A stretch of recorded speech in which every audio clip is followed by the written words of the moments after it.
West. Hey, look, I just put the link up in the chat. You know what I'm saying? We finna get right to it. They can get over there and watch it. The people come over here. If you go to YouTube, take a look at it. He's got a very powerful platform. And if you want to know the truth about anything, Reggie Jr. is that guy. And when you see him on his YouTube channel, if you follow him like I do, whenever he's leaning into the camera, click on that video because it'll be something good. Reggie Wright Jr. became an invaluable asset to those in power, using his position to manipulate and control from behind the scenes, furthering agendas that sought to destroy Black success and empowerment. These informants, who gained notoriety only through their connection to Marion Knight, are now fighting to maintain their covert roles, continuing to work behind the scenes while telling stories about death row records. DJ Vladimir Lyubovny makes his federal futon fluffy for these informants as they lie and implicate others in murders to cover up the murders of Tupac Shakur and Christopher Wallace. So when you hear the theory that Poochie was the shooter, what is your take on it? Right on. I had a talk with Greg Kading about this, and I have my notes. So according to Greg Kading, Poochie killed Biggie. That's the story, I believe. And Poochie was an associate of Suge? Who, like, Little whatever the story is, the greatest pushing is what I believe. My mind was ready to take your mind. This is what you do, huh? You better be careful, so, Little Mari. Suge and Poochie killed Piggy. I done heard it all. You ain't Reg, huh? That's how y'all feeling. Y'all just y'all scared for Suge to get out, huh? Oh shit. You niggas is cold niggas. Reggie Wright, your ass down there died, nigga. Corona. And you still talking, nigga. Boy, niggas gonna get you for that box shit though. So you just heard Reggie and Mob James go on Vlad TV and place the murder of Biggie on Marion Knight. K9 from Swans responded in disbelief, expressing his distaste for the lie snitching that he heard them both do. Because Reggie was upset with K9 for his statements, he decided to go on Clubhouse and lie on him in pure COINTEL fashion. Before I play the COINTEL Clubhouse recording, I want to read what Reggie said about Suge in this article. I wasn't under the impression about him being an informant. I just know he has rat things in him.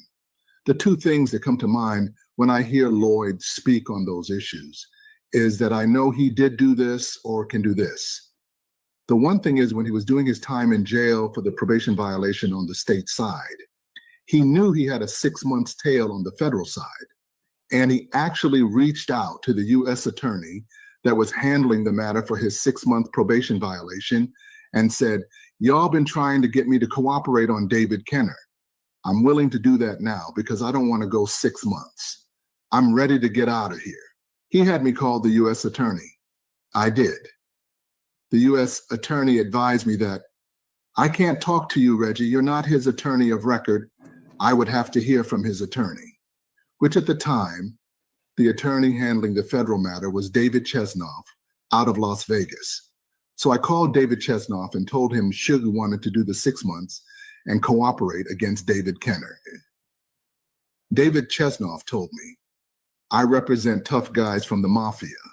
One thing I don't do is represent rats that would do any type of telling. So you tell Suge if that's what he wants to do, then he needs to remove me or I'll remove myself as his attorney of record. So you see how Reggie went on allhiphop.com and used the attorney David Chesnoff's name to attach rat allegations on Suge. Now listen to him and his protege CS2 Back work together in an attempt to discredit and slander K-Nina using the same lie. Hey, bring Reggie Wright up, dog.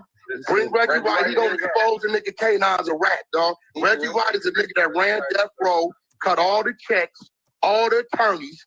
Bring Reggie Wright up. Red, you on stage? Now, Red, now keep it 100, Red. Do I know this nigga K9, bro? All right, so mute the mic for Red. Mute the mic for him. Nobody else should be talking to Hey, him. Red, do I know this nigga K9, bro? Oh, my bad. Let me tell the story on K9. Let me just tell the history. Number one, K9 was brought in by me. K9, That's my his knowledge, big homie. ain't never met Suge Knight in life. Why is he telling that? I don't know. K9 was with a homie, Keita Rock, is the one that really spoke up. He spoke up for K9, and Keita Rock liked K9, and he had me sign K9. I'm the one that put K9 on the one song on Death Row he was on. I mean, K9 was a cool dude when he was with me.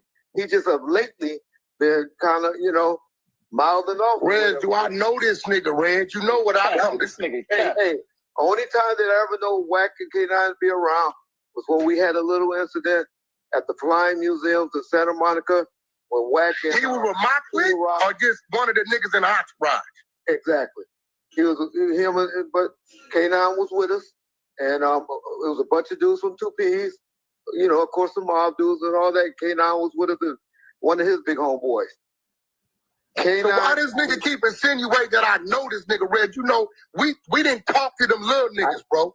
Yeah, I don't know what's going on with why K9 is speaking on Wack like that. Like they know each other, because to my knowledge, around Death Row, they didn't have no relationship like that because K9 was only around about a year. Like I said, K9 was gone by the time Suge came home. Suge even came home. Now, what about this nigga when you hired the attorney, bro, when he caught the case in Vegas? Now, this is why K9, he said that he left because of a big brim that got killed in front of Buntry house.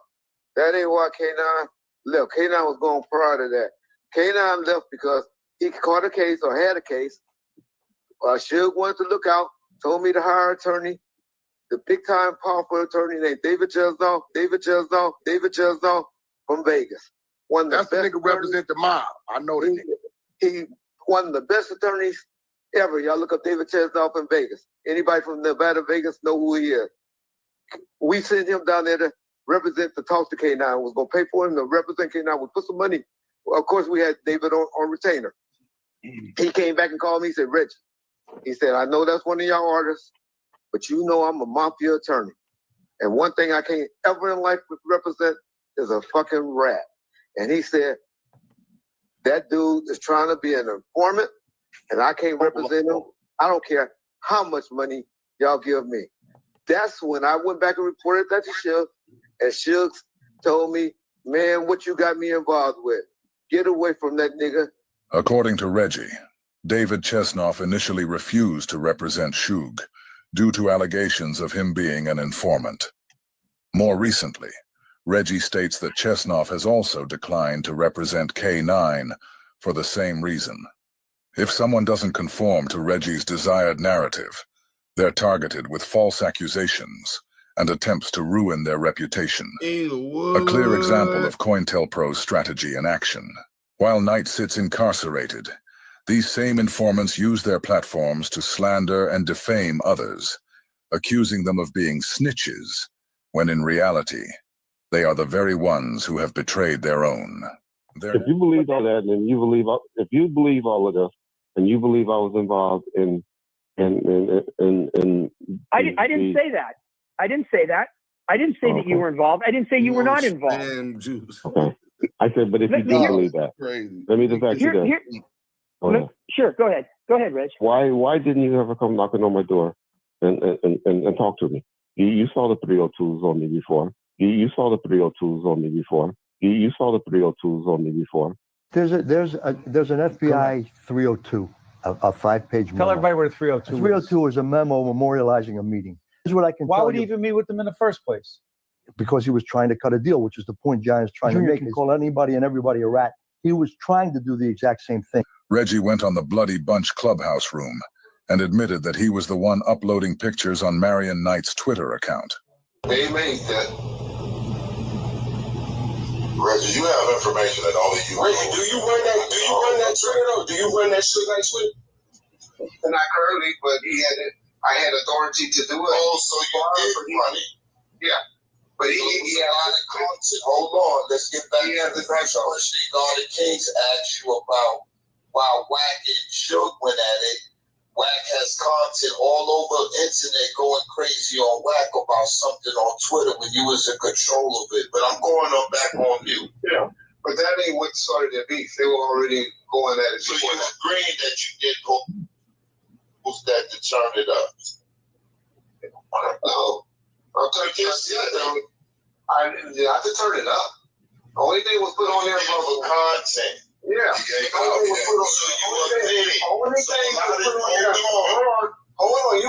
Only thing was put up there, and that was Reggie. Wait a minute, hold on.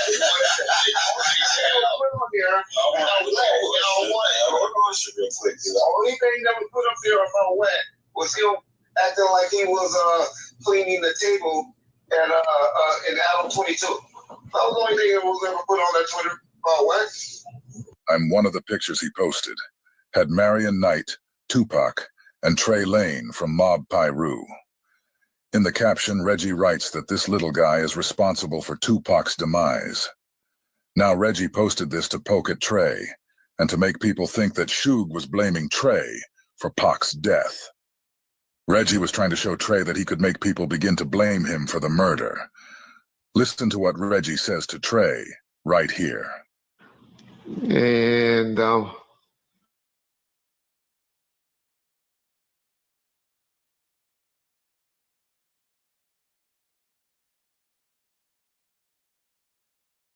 because I was a cop, I didn't grow up in the Imperial Courts housing projects. I didn't walk the same payments as their relatives did, and then they did later on in their adult life. I walked the same pavements that all those niggas from Looters Park, East Side, Mob Piru, and played baseball over there in Kelly Park and Hood and all of those neighborhoods.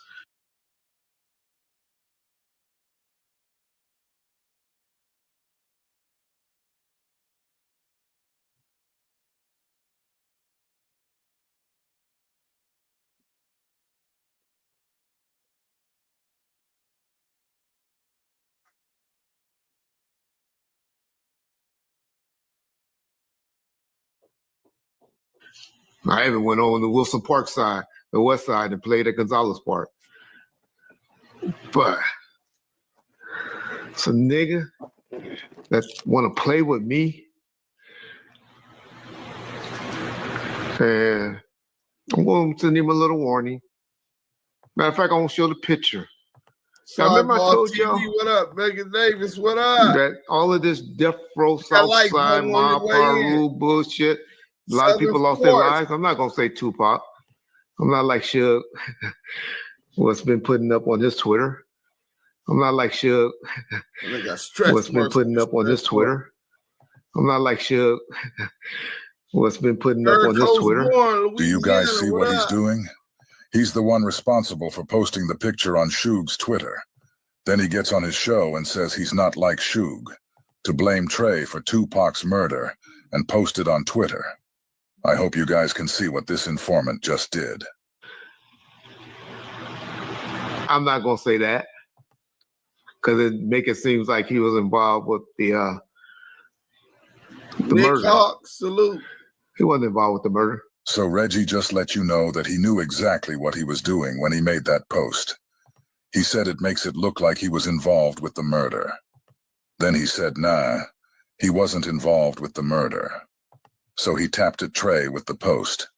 Then he comes on his show to act like he's clearing him of Suge's accusations. This is a cold bastard right here, and all of us are just sitting back watching him do it. But I want you guys to listen to what Reggie says to Trey, because this is going to show you just how narcissistic Reggie is, and how untouchable he feels that he is. He just did some scary ass shit to make niggas have to respond at a location where they didn't need to be responding at.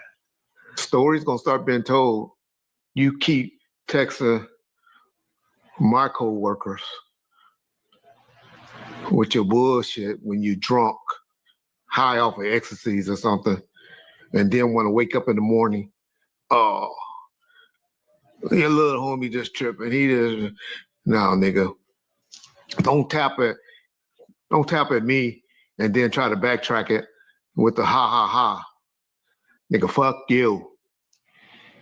I don't play those games, nigga. You know that. Nigga. Just because you over there now thinking you got niggas from the hood, those little youngsters don't know the pedigree. They don't know where you really from. Long Beach Crip. They don't know all of that. They don't know how you been saved, nigga. How niggas saved you in county jail and shit. Stories gonna be told. Stop playing with Reggie motherfucking Wright, nigga.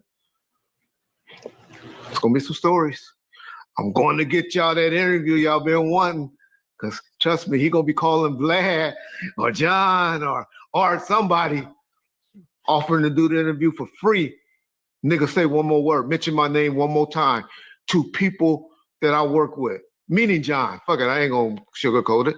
Stop texting John with your bullshit, nigga. You got my number. You know how to get my number. You know how to get a hold of me. Please, stop playing with me. I know too much about you guys that walk around now with your chest all poked out, running to Cleveland, Ohio and stuff, thinking you the man, and you this and you that. Nigga, I tell stories. I have niggas come on when they just said, who's in St. Louis? Who got what? Where that nigga at? Tell him come here. I'm gonna take that. So why do you niggas be playing with Reggie in this day? Y'all know. I can see whole ass niggas in the comment sections on YouTube, but niggas that know. Oh man. Don't make me have to play with you. That's just the tap that the principal used to give you with the ruler. Cause nigga, I'm gonna spank your ass. Say another word. I promise you. I want you to. Let's play. Let's have fun. Let's have a 2024 great year, Negro. Cause I play both sides. Both sides. You know that. We can play it on social media, or we can, nigga, please. Okay. Either way. Because you ain't going to be able to say, oh, it jammed. It jammed when I was getting out of the trash can. I was in the trash can and it. You ain't going to be able to say that with me, nigga. They're going to be saying, oh, R.I.P., R.I.P., R.I.P. That's what they're going to be saying. You come fucking with Reggie, R.I.P., fucking with Reggie, R.I.P., fucking with Reggie, R.I.P. No threats, promises, bro. No threats. I'm tired of playing with you. I've been playing with you, reading your texts last 2 or 3 days when you get drunk, going in and out. Got your sister calling my wife, why are they doing that? Why are they doing that? Why are they doing that? Talking about brother-in-law. Calling, man, nigga, stop playing with me. Stop it, little boy. Sorry, John. Hate to use this to tap at one person on our platform, but I'm tired of bitch ass niggas, man. And he ain't a bitch. It's somebody I actually liked. Asked him several times. Asked him. Respond back with texts like, all right, man, all right. It's all good. I was punking out. What? Then he get drunk? Start rambling again. Stop doing that, dog. Don't know what you own. Ain't never known you to be on shit like that. Stop doing that. Don't let your little status over there today clog your memory. Niggas' hands fucked up. Never use my hands. Never use my hands. YouTube Premium is ad-free YouTube and the YouTube Music app all together. I'm an architect. Never mind. I'm an architect. Never mind. Never mind. All right, man. Enough said.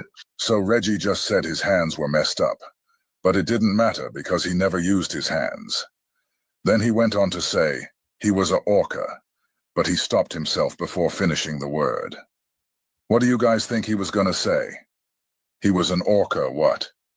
Somebody asked Reggie what word was he gonna say. A bombshell has just been dropped involving the murder of Tupac Shakur. Keefe D's defense attorneys say that they have uncovered information that Reggie Wright Jr., the former head of security for Suge Knight and Death Row Records, may have orchestrated. Orchestrated the shooting of Tupac and Suge Knight. Their narratives not only distort the truth.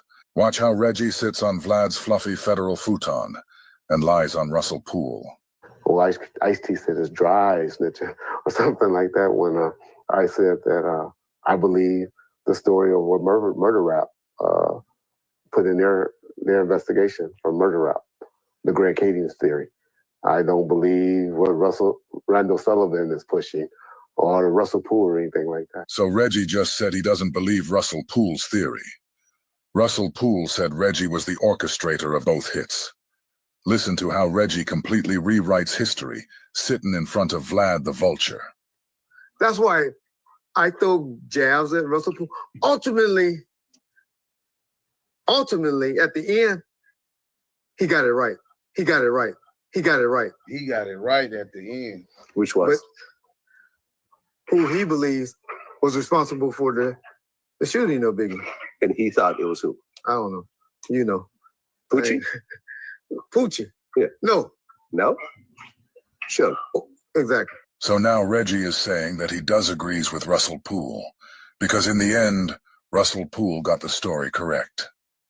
How did Reggie go from not believing Russell Poole to saying that Russell Poole got it right in the end? How did Russell Poole change his theory when he went to his deathbed wanting to apologize to Suge, all while accusing Reggie of setting him up?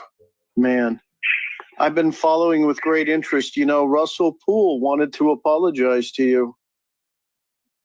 Yeah, I heard that, man. He's a good guy. I never lied to him or nobody because, you know, all that stuff, they know who was going on behind all that stuff, you know? Yeah. How did I know that Russell Poole died, had a heart attack and died? Shit, because I know motherfucking people. They call me, hey, motherfucker up here. This motherfucker up here and was talking about, and everybody think he was up there talking about the murders or something like that. He was up there talking about trying to get shit to confess or to ID the person that shot him at the Chris Brown party. They called Russell to schedule a meeting for August 19th, 2015 at 10 a.m. Russell was asked to come alone. And just as an aside, he was asked to come alone only once we found out about the evidence in the One Oak shooting. But back to the article. At 9:02 a.m., Russell called me and we talked for 7 minutes. He told me he was stuck in traffic around Diamond Bar. On the phone, he told me that he'd be staying at his son's condo to visit the doctor on Thursday. He was going to have his blood pressure medicine adjusted. We talked about the upcoming meeting and he promised to call me the minute he got out of the meeting. He said, if anything happens to me, you have to get the information we compiled out there. Noon rolled around, and I assumed he was extending this into lunch, but was encouraged that it was taking longer than anticipated. I even thought that maybe he was being offered a job with the sheriff's department. At 3:51 p.m., I sent another text message, still going. A while later, I sent, damn. And then a little while later, must be a great meeting. I had no idea what was actually happening. At 5:28 p.m., I got a text from one of our confidential informants telling me I just heard Russell has died. What the fuck?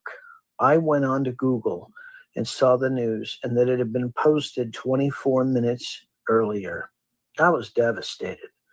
The friend I was with started to scour the web while I made some telephone calls. 6 minutes later, I was listening to Reggie Wright Jr.'s interview on Bomb First. Now the questions were racing in my mind. How did Wright get a video posted so quickly? It was a 13-minute, 32-second interview. So walk that back. It had to take some time to call it in, to put the background up, to publish it, to post it, and for the aggregate into search engines.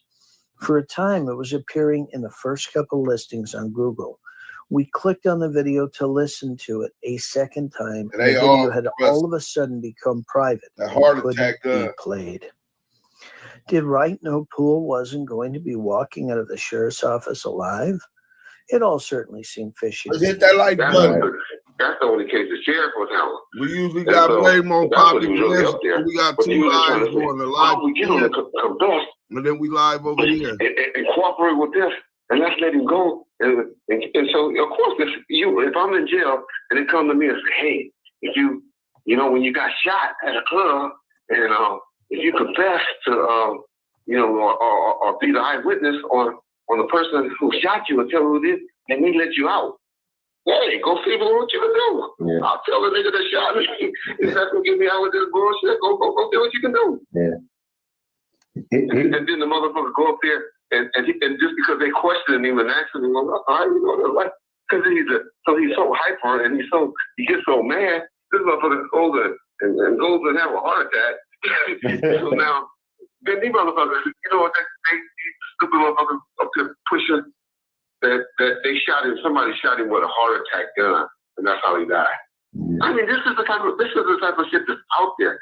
Stupid motherfuckers like this believe that there's a heart attack gun that you can shoot somebody and make them have a heart attack. Also, I had to find one time. They wanted me to find out if there was such a thing as a poison that was undetectable, especially one that seemed to mimic a heart attack. That would kill someone, but it would appear that they had a heart attack. I did find such a thing. Does this pistol fire the dart? Yes, it does, Mr. Chairman. And a special one was developed, which potentially would be able to enter the target without perception. The poison was frozen into some sort of dart, and then it was shot at very high speed into the person. So when it reached the person, it would melt inside them, and the only thing would be like one little tiny red dot on their body, which was hard to detect. There wouldn't be a needle left or anything like that in the person. But also the toxin itself would not appear in the autopsy? Yes, so that there was no way of perceiving that the target was him. One thing Reggie has kept consistent over these years is his protection of the police. I've never seen a video from Reggie where he disrespects any police officers, except for Russell Poole. And if Russell Poole knew my father, he wouldn't have been attacking my father like that because he didn't know he was a good man. Right. He was a good police. He wouldn't even be coming at him like that if he knew it. Which, I can't even say nothing. Russell Poole, he never openly, to my knowledge, said anything bad about my father. And so, I can't shit on Russell Poole. I can just tell you what I know about Russell Poole. What's documented, that he was an alcoholic. Yeah. That's all I can say about it. And that he was so fixated on one way, they had to get rid of him, where he just up and quit his job. That's all I can ever say about him. That he was living in a motherfucking garage. That's what people don't know. Do y'all know what the dude that's living in a garage? What type of dude that is? Yeah, living in the garage. They got the dude that when you come over to the house that's living in the garage with the family. Right. That's your crazy uncle. Listen to the way Reggie lies on Michael Moore and misrepresents his statements. Ask him why Gotham was hit on his radio and he lied. While I was working at 662, I heard something over the Nextels that we all carried for security. And what I heard was, got him. Ask him why Gotham. It is not true. Okay. It is not true. This is the person he's talking about, Michael Moore. This is the person that OD'd on drugs that's trying to say that he heard somebody say got him over a white voice over my voice on my radio say got him. Then the police said, don't say nothing over the radio. No, they say not the police, they say I said it. Okay. They said, if they're going to quote shit wrong, quote it right. Then he said he heard me say, don't say nothing, be quiet. Don't say that over there. So I mean, they're going to quote it right. Right before me and Mr. Wright got in the vehicle to go get to the hospital, someone else came on the radio and said, hey, don't say nothing over the radio. But it's a lie. It's not true. There's no truth to that. He said, no, I never said it, Reggie. He never said I'm not saying he said that. I'm saying other people said it. That's why I say if you're going to quote it correctly. That's what other people say. Is that I'm the one that told them to have radio cycles. Like said that over there. Mr. Wright and I were talking about what had happened, and I just clearly heard somebody say, don't say that over the radio. But the person who said don't say that over the radio. Security, nor was it one of our security guards. To me, to be like a stranger. Someone, and the person that said that was Caucasian. Definitely not African American. This is the way Reggie, in his own words, muddies up an investigation. Michael Moore said the voice that he heard was a Caucasian-sounding voice. He said it definitely was not an African American. The execution of a high-profile celebrity in a city like Las Vegas, particularly on the night of a Mike Tyson fight, coupled with the ability to evade justice, strongly implies that the sanctioning of such an act must have come from the highest echelons of power. Recall the scene in Training Day, where Officer Alonzo, before assembling his team of corrupt cops, had to sit down and speak with the wise men. Interestingly, Greg Kading chose to rename Cash Jones to Alonzo in his film, Laugh Out Loud. The significance here is that Alonzo could not have acted without the approval of those above him. In the movie, Alonzo approached them with his grievances. This dynamic could unfold in two ways.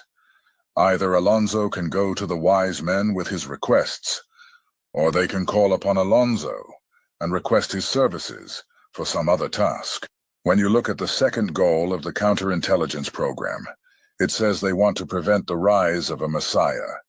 It lists Martin Luther King, Stokely Carmichael, and Elijah Muhammad as black nationalists that aspire to the former position held by Malcolm X before his death. It says that Elijah Muhammad is less of a threat because of his age. So we know that age is something that the FBI factors into this equation. It goes on to say that MLK could be a very real contender for this position, should he abandon his supposed obedience to white liberal doctrines, nonviolence, and embrace black nationalism. So we see the FBI feared a young, charismatic black man that chose to embrace what they called black nationalism. Then in comes this young black man, who just happens to be the son of a Black Panther. Matter of either we stay like this or somebody sacrifices. Somebody laid a track so we don't stay in a 360-degree deadly circle. You know what I'm saying? Somebody has to break out and risk, losing everything and being poor and getting beat down. But somebody has to do something. The best part of the story, I guess, is that your mother actually beat this rap. Ooh. Served as her own attorney? Her own attorney, never been to law school. She was facing 300-something odd years. One black woman pregnant. One black woman served as her own attorney. Speaking of attorneys, Attorney Yasmin is in the building. Salute to Attorney Jasmine. Let's go. Beat the case. And just go to show you the strength of a black woman and the strength of the oppressed. What does it do to a young man like yourself, though, when all of your heroes, your mother, your father, whom has passed away, he was incarcerated as well, your godfather, all of your heroes have been to jail. And they weren't all Panthers. My stepfather was a Panther. My father was a gangster, a straight up ignorant, hustler. Mm-hmm. But he loved the fact that the Panthers, my mother told me is that it was a one night stand. But he loved the fact that the Panthers would go to jail and wouldn't snitch. They were true to each other. It was women, it was men. And that was a one night stand. That's how I came to be, out of the love for black people. So that's how I got to live. And that's how I have to out of the love of black people. And my acting, and my producing, and my interviews. Do y'all feel the energy and the vibrations that this man is exuding about the love of his people, of how he was born and the love he still had for his mother, right? Empathy. evolution. This is the energy and the reason a lot of people gravitated towards them. People who love their people gravitate towards them. Think about all the people that talk negatively about Pop. And more than likely, it's because they gravitate to the JDL or one of the small hat organizations that want to continue to exploit our culture from financial independence. Let's get back to it. For the love of Black people. Yeah. We were talking about that earlier, just about, I mean, for 20 years old, I have to tell you, you have quite a head on your shoulders. How many of you guys could have stood on your square and held an articulate conversation with an older woman while the camera was rolling at the age of 20 years old like this? Given Tupac's deep roots in the Black Panther legacy and the FBI's well-documented history of targeting individuals who embody the potential to rise as Black messiahs, it's no surprise that he became a focal point of COINTELPRO's second objective. The FBI, having a long-standing agenda to neutralize any figure who could inspire a movement for Black empowerment, saw Tupac's influence, activism, and revolutionary ideals as a threat. His connection to the Black Panther Party's revolutionary roots made him an ideal target, as the powers that be sought to prevent the rise of any messiah-type figure who could galvanize the masses. This made Tupac a prime candidate for surveillance and infiltration by law enforcement agencies, intent on suppressing his message of social change. Why was Tupac monitored by the FBI? There were several key reasons for the FBI's surveillance of Tupac Shakur. One of the major triggers was the FBI's investigation into death threats against Tupac by the Jewish Defense League, JDL. This was part of a broader extortion scheme where the JDL allegedly targeted Tupac and other figures in the hip-hop world, including rapper Eazy-E. According to FBI reports, the JDL was accused of orchestrating death threats and demanding protection money from high-profile artists. The FBI records related to Tupac Shakur and Eazy-E reveal that both artists were targeted for extortion. These are FBI documents which says JDL and others yet unidentified have been extorting money from various rap music stars via death threats. The scheme involves Blank and other subjects making a telephonic death threat to the rap star. Subjects then intercede by contacting the victim and offering protection for a fee. Source reported that Eric Wright, also known as Eazy-E, who owned Ruthless Records, Woodland Hills, California, was a victim of this extortion scheme prior to dying from AIDS. He had also reportedly targeted Tupac Shakur prior to his recent murder in Las Vegas, Nevada.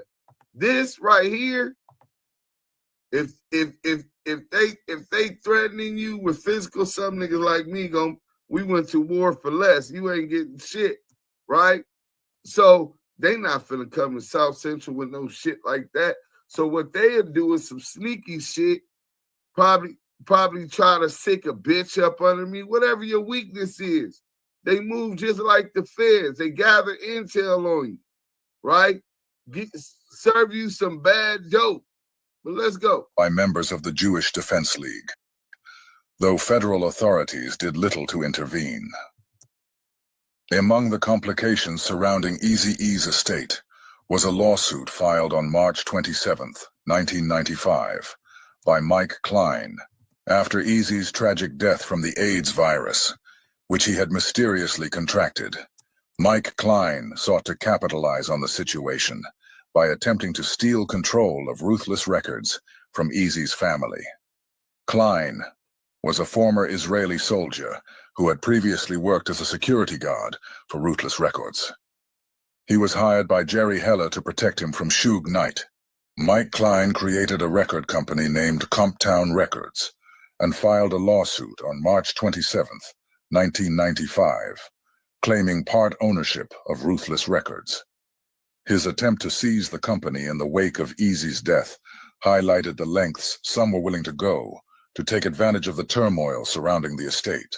The situation grew even more tense when Eazy-E's widow, Tomika Woods, reported that Klein had been sending her threatening phone calls and death threats in an attempt to intimidate her. In the end, a man who was originally hired as a security guard to protect the interests of Ruthless Records was now trying to steal half of Eazy's company from his family. What's more ironic than that is that when I went to look up Mike Klein on Google, the very first thing that popped up is Mike Klein being interviewed by another former security guard who wanted to take over the company he was hired to protect. Good old-fashioned Reggie Wright Jr. Reggie had a game plan, and he made it very, very clear that he wanted to take over Death Row Records. Make no mistake about that. Why, Regional Walker, why does Mob James ride with Reggie Wright Jr. knowing him and his father murked his bro? About 9:30, I get a call from the captain of the sheriff station, Cecil Rambo, who I knew personally, and all, because he heard from the sergeant at the scene that the truck of the victim that had got shot at this gas station was registered to Reggie Wright. It did say of Death Row, although it was a Death Row vehicle in Reggie Jr.'s name. Was the driver was shot at the scene and somebody ran. And I said, Cecil, how the heck I get here if I had anything? That ain't me.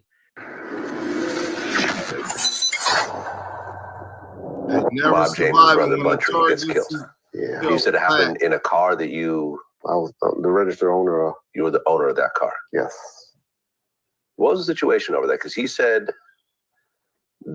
he said on camera who he thinks killed him. So the situation with Buntry, you said that George killed him? Yeah. And George was a Pyru also? Yeah. Okay. He got stabbed? Who? Your brother. No, he was shot 9 times. He was shot 9 times. I'll see on camera. Shit. Dude's in jail, name is G. Dude's in jail, name is G. Is Reggie Wright a rat? No, Reggie Wright is not a rat. Reggie Wright was a police officer. One notable characteristic of Reggie's is his complete lack of hesitation to sit comfortably on Vlad's futon while implicating others in murders, especially the ones of which he himself is also a suspect. He did so with Pac and Big, and now we're seeing him do the same with Buntry. Is it Monkey Man? Monkey Man. Well, y'all call him Monkey Man. We call him G. Monkey Man is something Info Minds came up with and started calling him. Okay. We don't know anybody. If you even say the name Monkey Man, I think you said it in the interview with James, and he was like, "Ooh," but we call him G, George Williams. Yeah, George. But that name Monkey Man has been floating around as well. Info Minds did something. Yes, Info Minds? Okay, yeah, got it. Okay, so he was the one that killed Buntry. He was one of the ones. Even if you look at the composite sketch, you see the ponytail. Now, we call him Ponytail. That was our code word for him. Like, if you ever heard me and Suge talking, well, he'll say Ponytail because he had a moniker for everybody. But yeah. Okay, so why did he kill Buntry? So Buntry was killed in a vehicle that was owned by Reggie, and Reggie said George is the one who killed him. So Vlad asks Reggie, why was Buntry killed? Listen to the reason Reggie gives him. All right. It was this dude, it's this guy named Little Rod, Roger Greed, and George. They had this boy named Vincent Buchanan, who was V-Dog. He got killed in Compton, tortured, dropped off, handcuffed, dropped off on Central in front of the cemetery. They were real tight with him. He was, a real active, cool, Fruitown Pyru deal. V-Dog, Vincent Buchanan. Suge's in prison when this incident happened. 98, 99, I don't know. That's when it happened.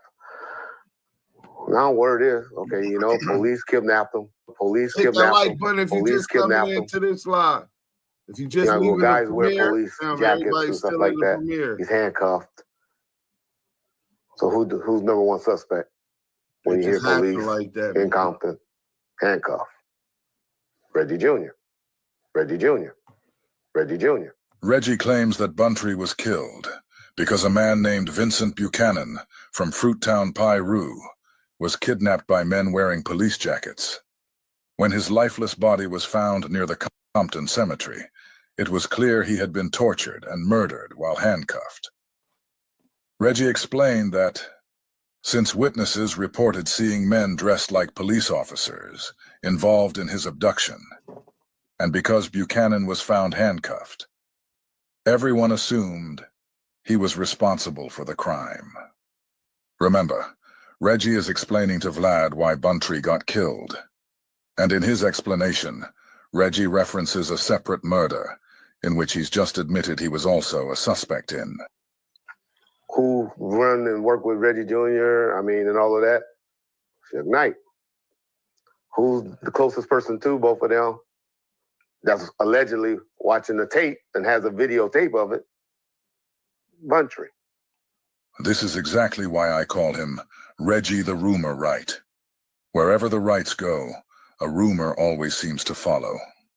Reggie just stated that George and Roderick Reed were behind Buntry's murder, claiming that a rumor spread that Buntry had been watching a video of Vincent Buchanan being tortured and killed by Reggie's corrupt team of cops.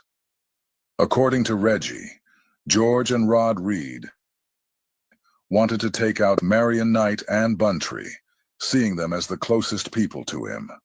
It's important to note that at the time of the murder, Marion Knight was in jail. So they mad, thinking this is really true. What people don't know, they came and confront Buntry about this, like a week or two before he got killed. Buntry goes and say, no, man, come on. It's not true about the tape, and we have nothing to do with this.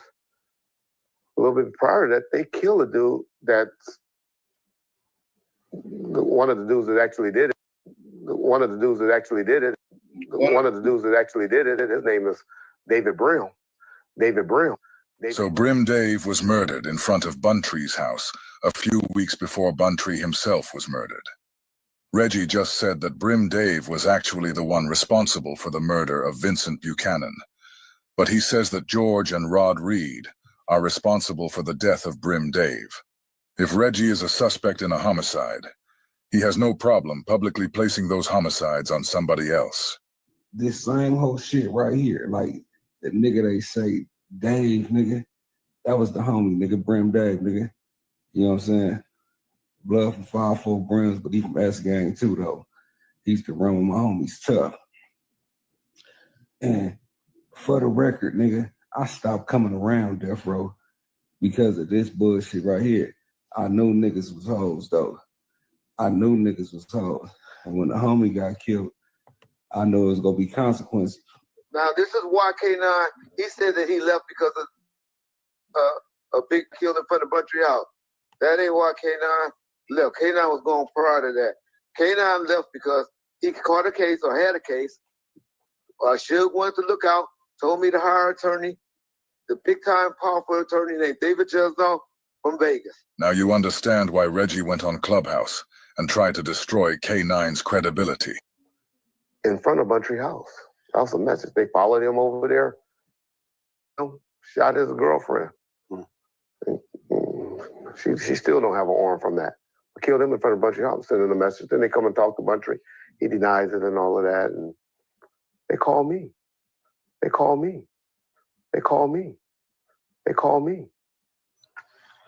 Lil Reg, we don't believe you had anything to do with this anymore.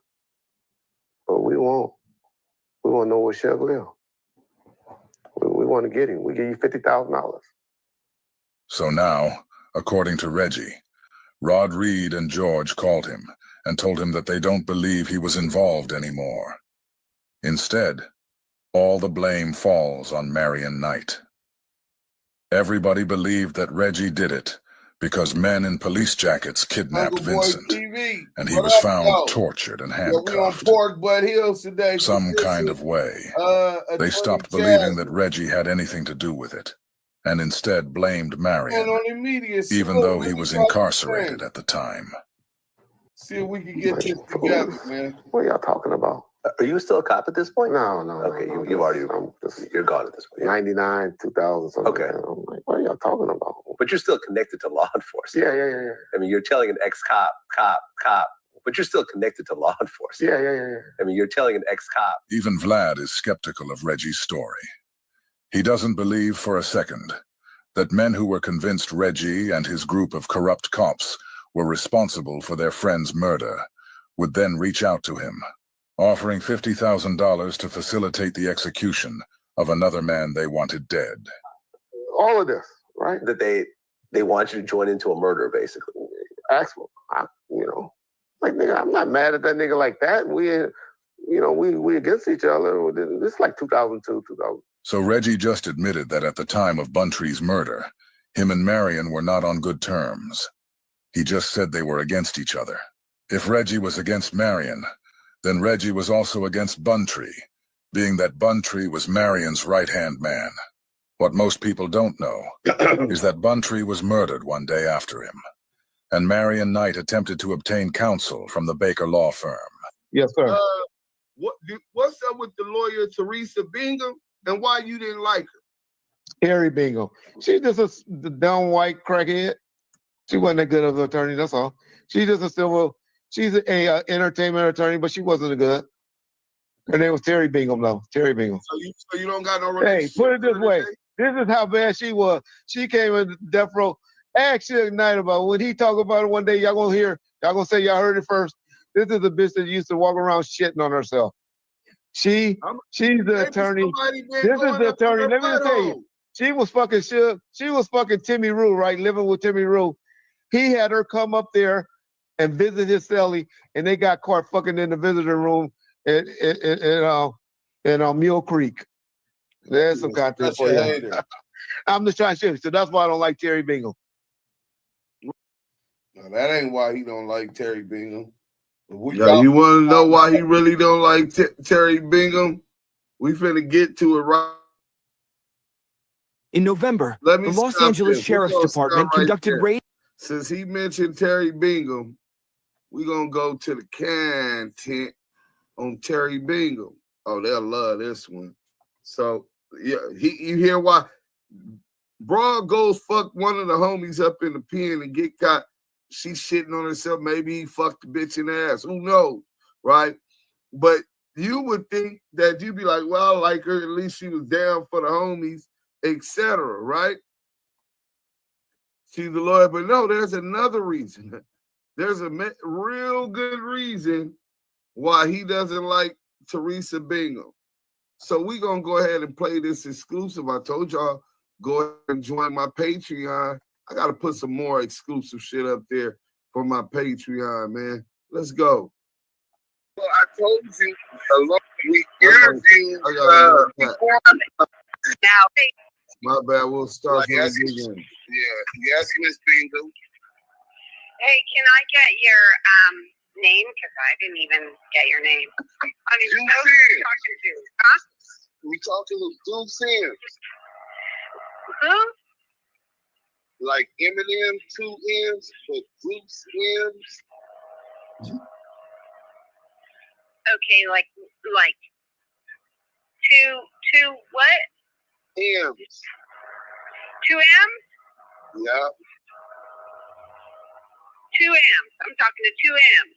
Yeah, 2 M's from Val TV Network, Accusations Entertainment. Hold on, that's part 2. Hit that like button, y'all just coming in. Maybe that is it. So, that guy Black TV? Nah, hell no. New Kim is lit. You already know. Carolina Connect TV, Raider Q. What up? What up? What up? Sinclair Broadcasting and has her own company in Los Angeles, Orange County, and Vegas. Media company, right? So, yeah. And where you from? I'm from LA, South Central Los Angeles. That's not what I mean when I say where you from. I'm a little too old for that now, you know? Okay, where was you from? LA Brim. Brim? Yeah. Oh, that's way old. Yeah. Ronnie Walker was a Bram. Green, right? Green and white. Red. The beginning of the red started with the LA Bram. Right, I know that.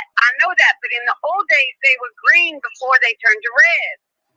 Oh, well, maybe you know something more than me. I'm not as old as I think I am, you know? Yeah, exactly, because that guy I was telling you about, Ronnie Walker, who is now Ron Belial, his father before him was a Brim, and he gave me the whole story of even before the Bloods was the Brims, and their color, I think, was either green and brown or green and white, but I know it was green. Right. Months later, this is like in the 50s, 1950s. Yeah. In the 1950s, the Brams were green. That was their color. Later, it went to red and blue. Okay, I was just making sure. And how the fuck did you get my number? Well, it's online. Well, first, I've been flaming up that piece of shit, Reggie Wright Jr. I got my podcast, and I worked with a whole bunch of other podcasters, and we call it Expose the Exposure. So we started, initially our main beef was Cash Jones, Black 100. He's a piece of shit. But through research, we started realizing that he was just a minion for Reggie Wright Jr. That Reggie Wright Jr. was the orchestrator and everything.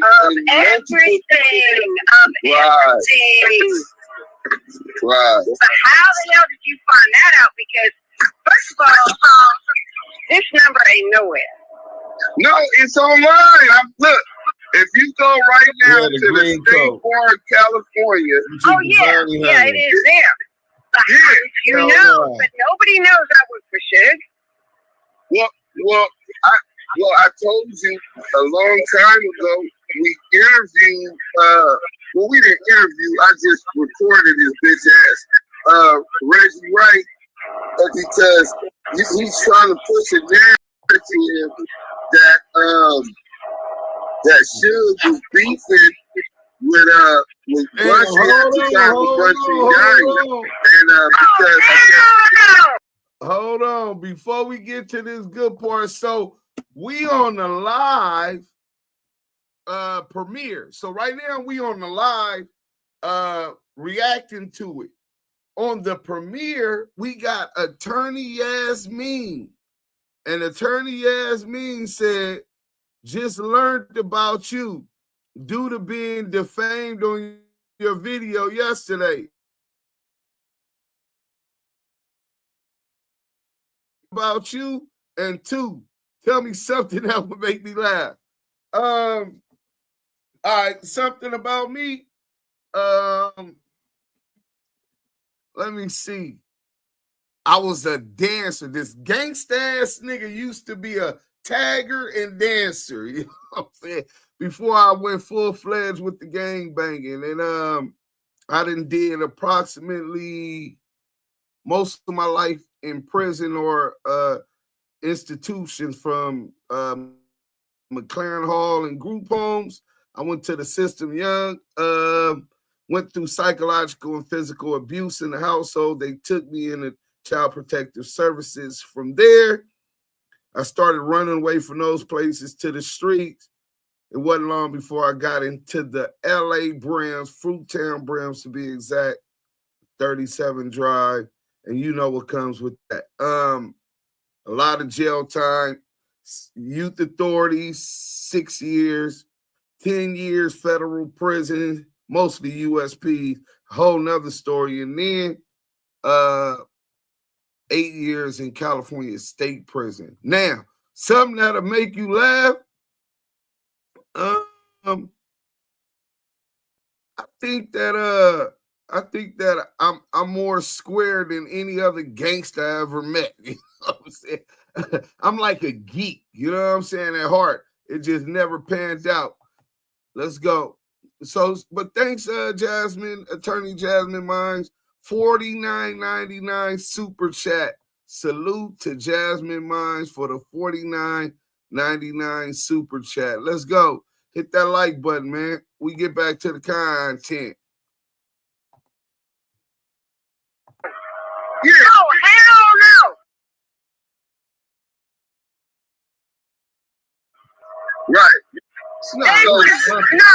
Those were ride or die. Those were ride or die. And they both love each other. To this day, if you see Suge's chest in about 3 inch tall letters, Suge's a big chested guy. He's got a little waist and little legs, but that chest is a linebacker chest, okay? And all across it, in a big arc like a rainbow, and I'm going to say 3 inch tall letters is Buntry. Tattooed. For life, brother, for life. There was no beef. Everybody at the record company hated Reggie. Everybody. Ken Dog, Steve-O, Lip, T-Roo, Buntry, me, Tina, Sad, Ron Bilal, Breeze. Everybody hated Reggie. Was Sid really having a sexual relationship with Reggie? I think so. Sid was gay as fuck. Sid had done time in the pen. Sid was stealing money from Suge. Couldn't be trusted with nothing. Sid was stealing money from Suge. He had been to the pen, and he might have been busting Reggie Wright Jr. asshole wide open, blowing his spokes out, nigga. Hey, Reggie, let me find out. That's why you always fantasizing about what Suge doing with his dick, my nigga. I knew that shit was sus. Hey, Reg, we really looking at you real closely now and questioning your sexual preferences, my nigga. You know what I'm saying? Hey, what type of nigga is following the trail of another man's phallus? You know what I'm saying? Hey, another man's member, nigga. Like, nigga, come on, bro. Pause. Well, nah, ain't no pause for him. He just out the closet. Let's go. Gay as fuck. You couldn't trust Sad. We all hated Sad too, but we couldn't do nothing about it. We just hated Reggie more. Sad was as smart as Reggie. Reggie got in more with his dad's police connections. Okay? So how the fuck did this shit come up now is what I'm trying to figure out. Well, right now he's in a cyber war against Suge, right? And I'm talking about the gloves off. They both telling a whole bunch of truths and spinning it, pointing the fingers at each other and all of this. But in the midst of all of this, and only Suge is telling the truth. Reggie has to lie because he don't want to see Buntry was loved in the streets. Him had some friends. Him dog had some friends because he did the Death Row logo. So people, you know, that kind of put him on with the pirate. He was in real good standing with the pirate. But nobody, I mean, Him Dog's funeral was crowded, packed. That wrecked them but more. standing room only all the way out to the street. Buntry was loved in the hood across multiple hoods, not just Pyru. Okay, everybody loved Buntry. Everybody loved Buntry. I can't tell you that enough. Okay, the whole hood showed up when Buntry died. People loved him. Buntry was solid. Buntry didn't talk. Buntry worked. You could trust him. He wasn't a snitch. He never snitched. He knew every fucking thing, and Suge loved him. And that is why Reggie killed him, because Reggie had lost his job at the company as driver security. Suge had fired him, and Buntry was Suge's strong man, Suge's ace in the street, right? Like you couldn't, to get to Suge, you had to get through Buntry. Following. And Reggie knew that. And that's why Reggie took him out. And so things got real hot. So Suge sent me home for a while. Then when I came back, 2 weeks later, Reggie killed Ken Dog. How do I know? because I went into the streets and I went door to door in South Central on 2 streets, all the way up and down, and knocked on doors and talked to black people and got all the information myself. And Buntry's mama was in the streets watching my back the whole time I did it. Oh. That's how I know. That's how I know. Very rare. But how did you find out that Reggie Wright Sr. was in the car on the Buntry thing? From reading online. Okay. I never knew. No one told me that. That took about 20 years before that happened. Because the streets talk. And someone posted online. I never knew how they knew what gas station Reggie was at. I never knew who drew them to him. I mean, how did they know that Buntry was on his way into work? Nobody knew Buntry's schedule. Reggie wasn't with the company, and not only was Reggie not with the company, no one who liked Reggie was. So somebody had to tell him Buntry went in to pay for the gas. When Buntry went into the gas station to pay for the gas before he started the pump, that's when Reggie Wright Sr. made a phone call to the head person who rolled up and killed Buntry. And to this day, Reggie has convinced the family that Suge killed Buntry to get to Suge. They've been putting that out there forever. And no matter how much I try to convince Buntry's mama, sister, T-Roo, Black Jesus, whatever you want to call him, right? No matter how much I try to tell them, no, that's not what happened. I didn't tell Timmy till maybe a month ago that I was in that meeting. What was Timmy's response? What was Timmy's response? He stopped talking to me. He went radio silent after that. Timmy and I have been talking for like a year or two, and the minute he found out I was in that meeting, because Timmy had thought it was some kid from Colorado that drew them to Buntry all this time. He'd even gone to Colorado, tried to find the guy, couldn't find the guy. Timmy didn't know what the fuck was up because I had attorney-client privilege. Okay? And God bless that brother, man. Right? I mean, Timmy was trying everything to track down his brother's kill. He was trying so hard. But I never told anybody about that meeting because of that attorney-client privilege thing. Right?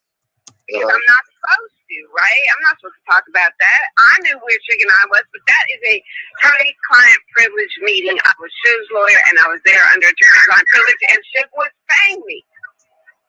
So I wasn't going to fuck off my license. It wasn't going to bring Buntry back, right? Right. But now I can talk for the first time because now I have mad-ass protection. Anybody fucking touches me and they will do life and then some. Oh, no, not even life. It ain't even no.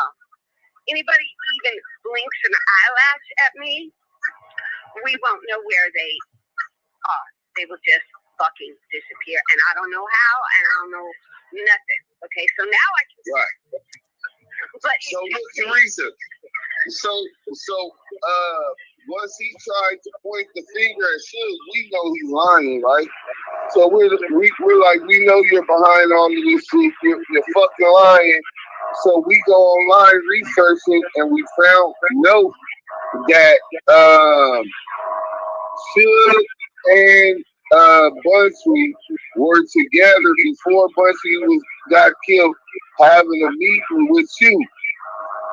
And it was supposed to be about Reggie Wright Jr. So I called Reggie Wright Jr.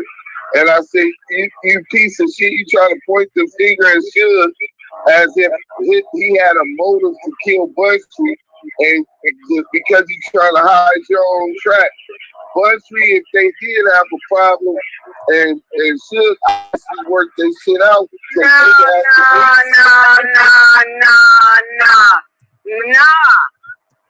No. From January 2nd, 2002, when I first came to the company, Buntry's office was next to mine. Everywhere Buntry went, Suge went. They drank together, they ate together, they were in the studio together. Everybody knew Buntry was Suge's best friend. It was no secret. Whenever we had meetings, it would be Suge, Buntry, and I only. We were running that company, okay? Suge trusted Buntry with everything. Buntry trusted Suge with everything. They were brothers. They loved each other. Buntry was well paid by Suge, taking on trips to Hawaii. Buntry and Suge never fell out over nothing.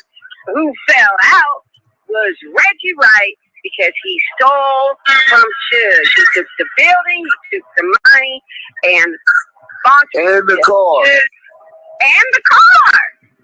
Buntry and Suge decided we're going to deal with Buntry and keep the women out of it. Keep the women out of it. I was out of that. I was not in that loop. That was between Buntry, Suge, and Little Reggie. And Little Reggie was going to have to answer for his shit. He was going to have to give back that money. That's all. So Reggie didn't want to give back the money he stole. Reggie was going to go to jail. We were going to sue. It was going to be made public. We were going public with a lawsuit about Reggie. Then they killed Buntry. Then they got to Left Eye down in the Caribbean and fucked with her brakes. When she took that corner and hit her brakes, her brake arm had been cut.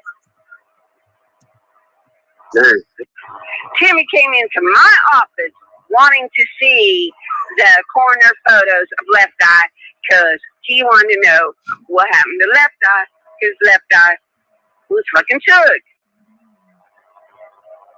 Left Eye was in love with Suge. We all were. We worked with him. We loved being at Death Row. It was fun. We'd have pizza parties, drinking, gangbangers hanging out in the parking lot, in the studio, going to restaurants. We were having the time of our lives. All we had to do was get rid of Reggie, and we were good. We were on our way. We had plenty of artists. We had PB, Pretty Boy. We had Ray J. We had Miss Cholet. We had Corrupt Back. We had Crooked Eye. We had Jim Giddem. We had great engineers, great producers at the studio. We were good to roll.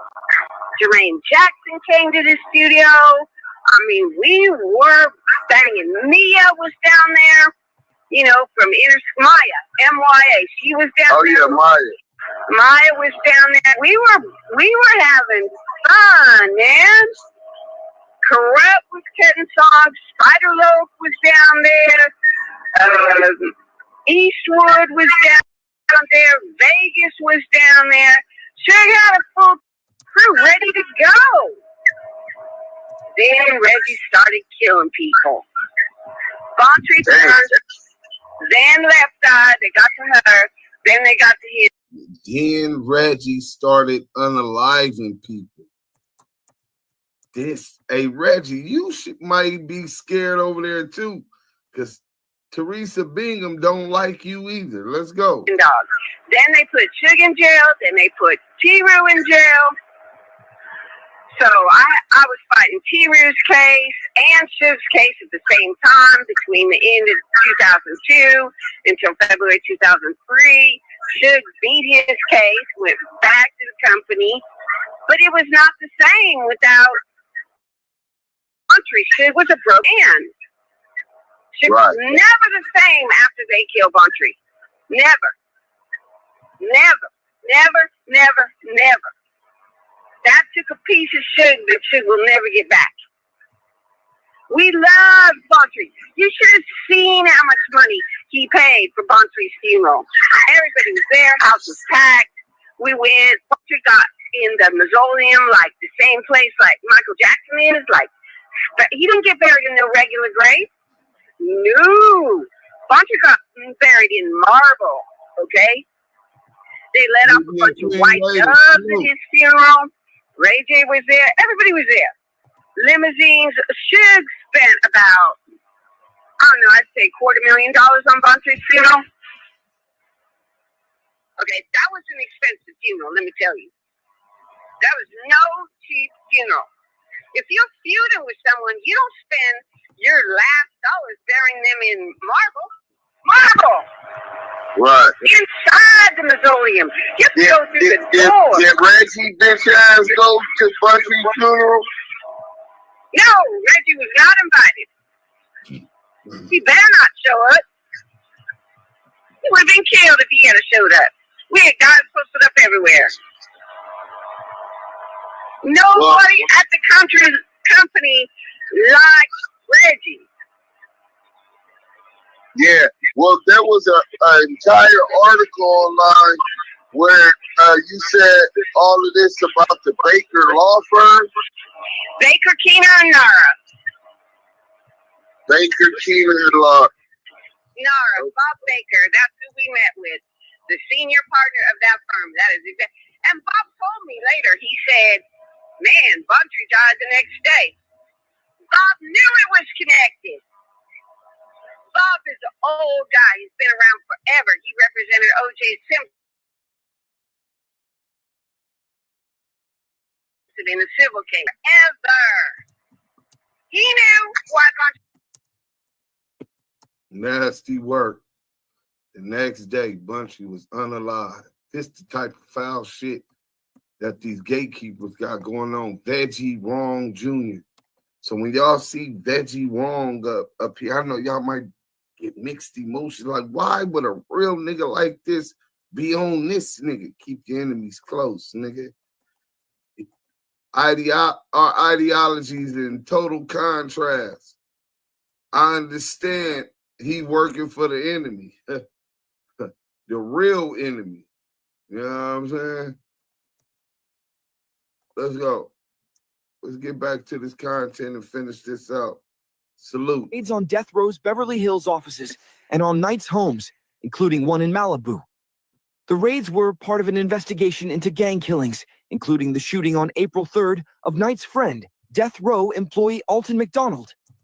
The latter date is important in the Dillinger case because McDonald died just one day after he and others from Death Row met with Baker's firm about retaining Baker. Death Row's in-house attorney, Teresa Bingham, said in a declaration, Death Row didn't retain Baker then.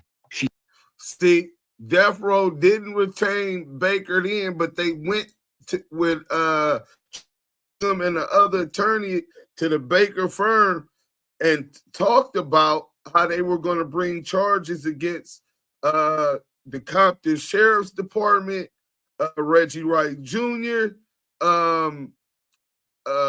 Entertainment One, Koch Records, Interscope Records, because they were all robbing him blind while he was in jail. On top of that, they were utilizing his suite, right? His Lakers, his suite at a Staples Center for the Laker games. They were utilizing his company to live a lifestyle that their jobs didn't give them. They were utilizing and living off of his money, reinvesting it. Koch Records, Entertainment One today. Koch Records didn't have any big artists. I think the biggest artist they had signed at the time was like Yin Yang Twins. Salute to the Yin Yang Twins. I'm not trying to put y'all down.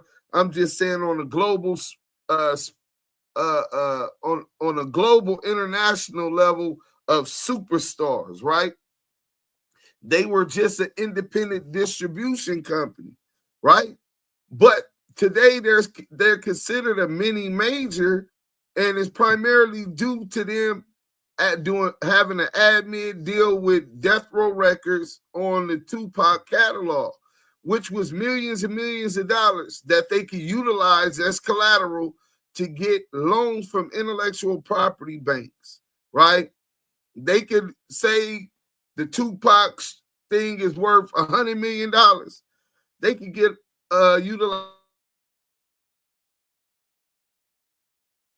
that as collateral with a business plan and of cash off of that, and they could go pay the Dipset, right? $7. Come over here, we'll give you $7 off of each album, right? They could go pay Fat Joe to do the lean back and Make It Rain with Lil Wayne. They now have budgets to distribute to generate more money, and they cut Suge out of all of that. Even though Reggie admits that Koch Records, in return for Suge agreeing to do that, Koch Records agreed to give Suge Knight 5% of profits on all urban music that they did. They ain't lived up to that bargain. And that's crazy. At least he should be able to get that 5%, because he would still have a lot of money. Let's go. He said in the declaration. Besides McDonald, those attending the meeting included Knight and Bingham. In her declaration, Bingham states that after McDonald's death, there was a great deal of concern, both personally and at death row, aka row, that individuals associated with Mr. Knight were at risk. Bingham also said that she left working directly with Knight last summer. The primary reason was an underlying fear that other individuals may be at risk simply for being in the presence of Mr. Knight. Bingham said in the declaration. I'm going to ask Suge, next time Suge called, I'm going to ask him about that lawyer, and I'm going to ask him. And you make sure you come back and say, Reggie ain't lying. You make sure you remember this day, mark it down. He going to tell you. Why did he tell her to report you did, Reggie? Because he was mad at Reggie? But I ain't mad at him. What are y'all talking about? We told y'all we have nothing to do with this bullshit. This is some bullshit, you know? Where is it coming from? If Buntry, because word on the street was Buntry was watching the tape. If Buntry had the tape or watching the tape, we don't know why. But me and Suge ain't had nothing to do with this. I call Suge, tell Suge, hey, these niggas is, you know, Suge, I ain't worried about those niggas. So everybody starting to meet and talk and meet with people and all of that. And they had meetings behind it. But they still believe it. And they've been at the Buntry ever since. In my car. In your car. In my car. In your car. In my car. In your car. In my car. Buntry being killed in a car registered to Reggie is ironic, because according to Kevin Hackey, Reggie attempted to have him murdered in similar fashion. He said Reggie called him out of the blue, asking him to drive somewhere for him. Kevin said he declined and told Reggie if he wanted him killed, then to stop being a coward and do it himself. Kevin also said Reggie told him that he had enough money and knew the right people, and that he could have him killed at any time. After that, Reggie told me, hey, it ain't given time. I have the money, I have the people, I can have you killed, it ain't given time. Hackey says he told his FBI handlers, and according to these transcripts obtained by Fox 11, also told LAPD detectives a decade ago that Wright had threatened, I can have you killed at any given time. Did they try to somehow tie you into it, or since it is your car, Well, the stupid conspirators out there, I don't even want to say their names because people start giving them views or something. Yeah. But they're going to say, Reggie Wright Sr. was in the car and he took off and ran. Where did that come from? Because they don't know. Well, I think Frank Alexander. Now Reggie brings up Frank Alexander, another person who was murdered mysteriously, and another person who said they were afraid of Reggie Wright. Reggie has been online telling everybody that Frank Alexander killed himself. Ask yourself, why does Reggie want people to believe that suicide was the cause of Frank's death? What happened to Frank Alexander? While I was looking for Michael's okay, let me answer that question right quick. What did Debbie tell you happened to Frank Alexander? That he was shot in the head. And he was shot in the head? Yep. Not that he shot himself in the head? That is correct.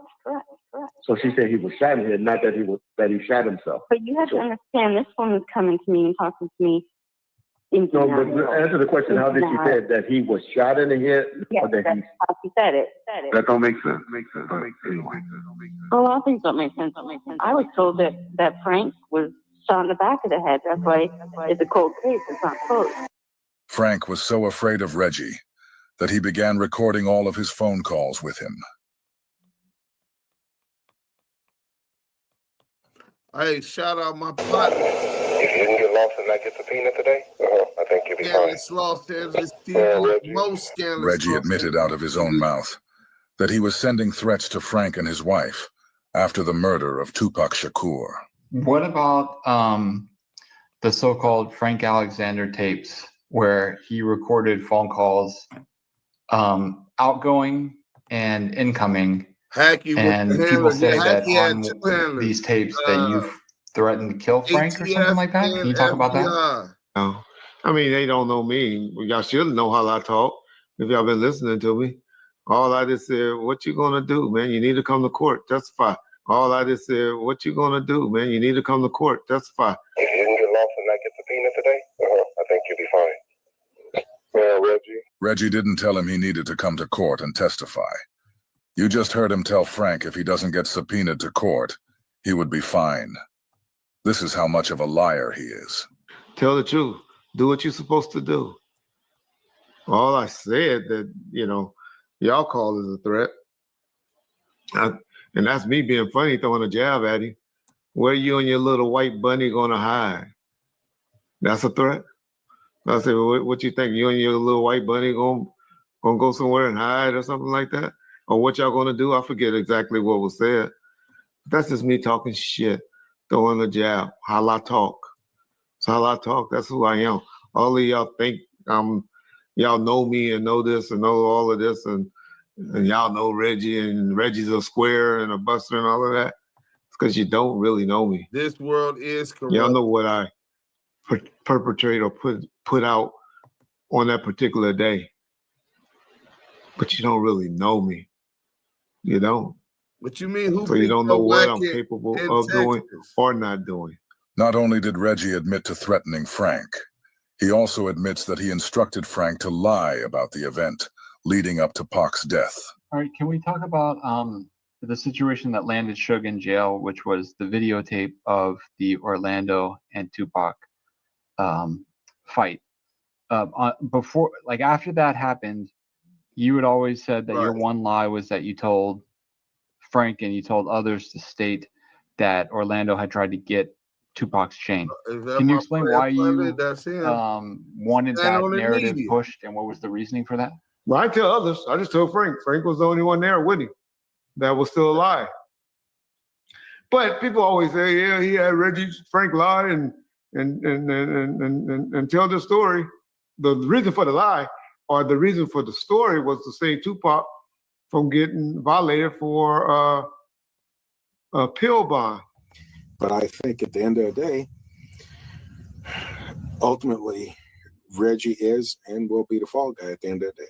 Kevin Hackey said Reggie will be the fall guy because clearly he knows that Reggie is not the only one involved in the murder of Pac.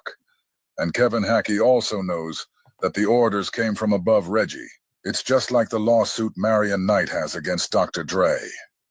He blames Dre for attempting to have him killed at the One Oak nightclub. But he also names Universal. This call is being recorded. It's your understanding based on the evidence that Dr. Dre told the two guys that met you at the burger spot to kill you. Dre came to them first and asked the two guys how much it costs to get rid of me. And they said, what you mean by get rid of him? And they said, kill him. He gave guys 20 grand and even more in cash to kill me. It was a murder for hire case. Suge Knight, in several prison interviews since being locked up, has claimed he believes there was a plot against him by Dr. Dre and Universal Pictures, which had caused the incident which had him put away for 28 years. 5 months after the One Oak shooting, Suge claimed Dr. Dre and Universal Pictures allegedly put out a second hit on his life. YouTube channel Bomb First with Death Row Records former head of security Reggie Wright Jr. done an interview with a man called D-Dog in 2023 who knew details about the case and claims Universal Pictures and the district attorney's office had allegedly worked towards putting Suge Knight in prison. When that case is all said and done, Dre will be the fall guy, not Universal. Just like Reggie will be the fall guy, and not Jimmy Iovine. People send our demos in.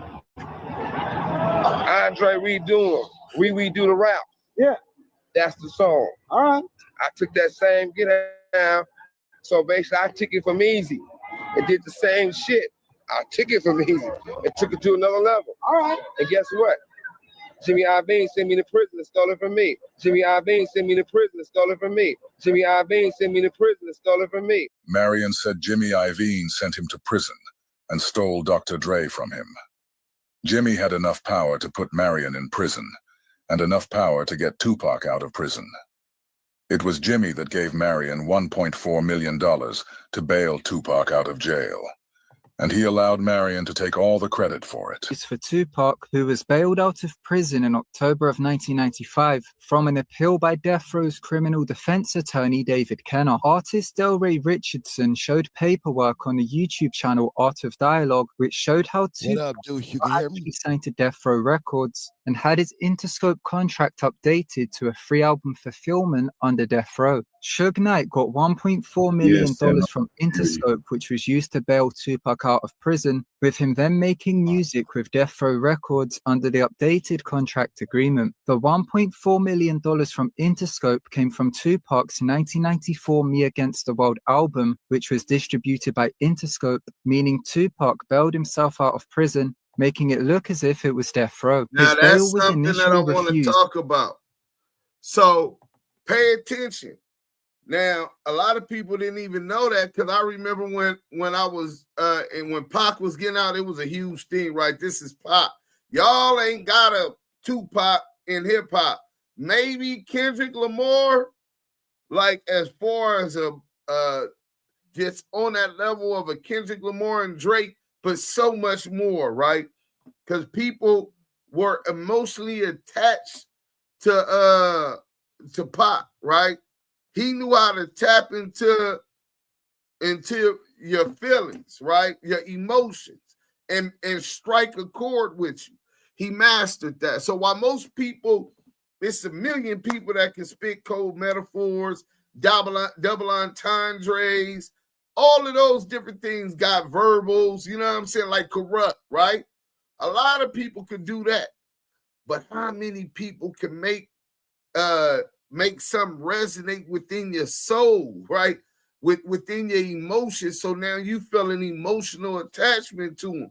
Pac was smart. He mastered the weakness I peeped the weakness in his game and I sold it. So he peeped that and he capitalized off that and focused on that, knowing in the long run he would be mortally Deuce, can you put up a poll asking, is Reggie suffering enough for the destruction he has caused the community? And you know what? I will oblige. Thank you for getting at me. Y'all hit that like button if y'all just coming in. Let me see what y'all say about this. Has Reggie suffered enough? Hold on, Bear. Have Reggie suffered enough?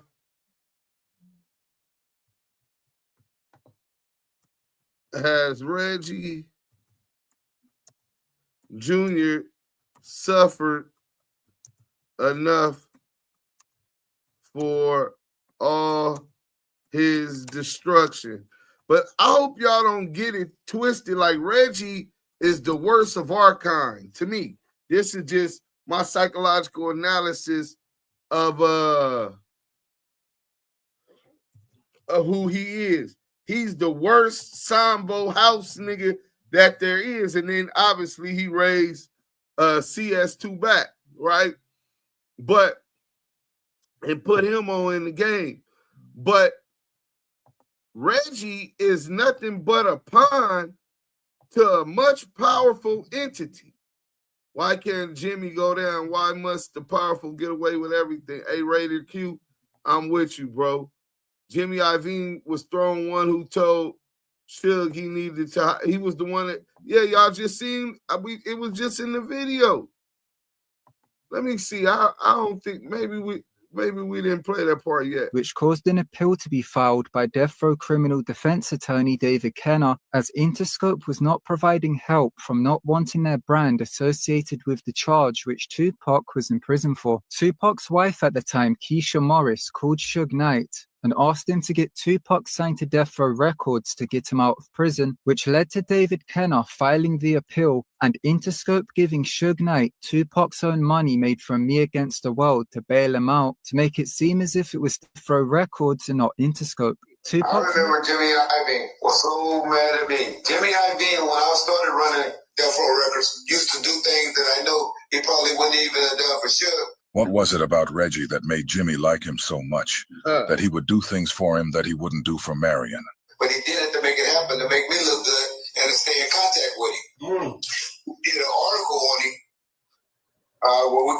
first we did something where we put his house on this tape that we were doing called Death Row Uncut. Yeah. And then we put the address and the direction to his house there, tapping at him. The second thing we did was we did an article about him in U.S. Newsweek, where we was pretty much talking about the Dolores Tucker situation and Bob Doyle and all of that. And U.S. Newsweek was a big magazine at the time. Yeah, I remember that. Yeah. And so we were going to say something bad, talk bad about it, laying out a bunch of stuff, because I had the writer come up to the prison and wrote all this stuff. Of course, the writer went back and told Jimmy all the stuff we said, and Jimmy had a lot of connections then, and he got the article stopped. But he called me in the office and he said, Reggie, you doing all of this.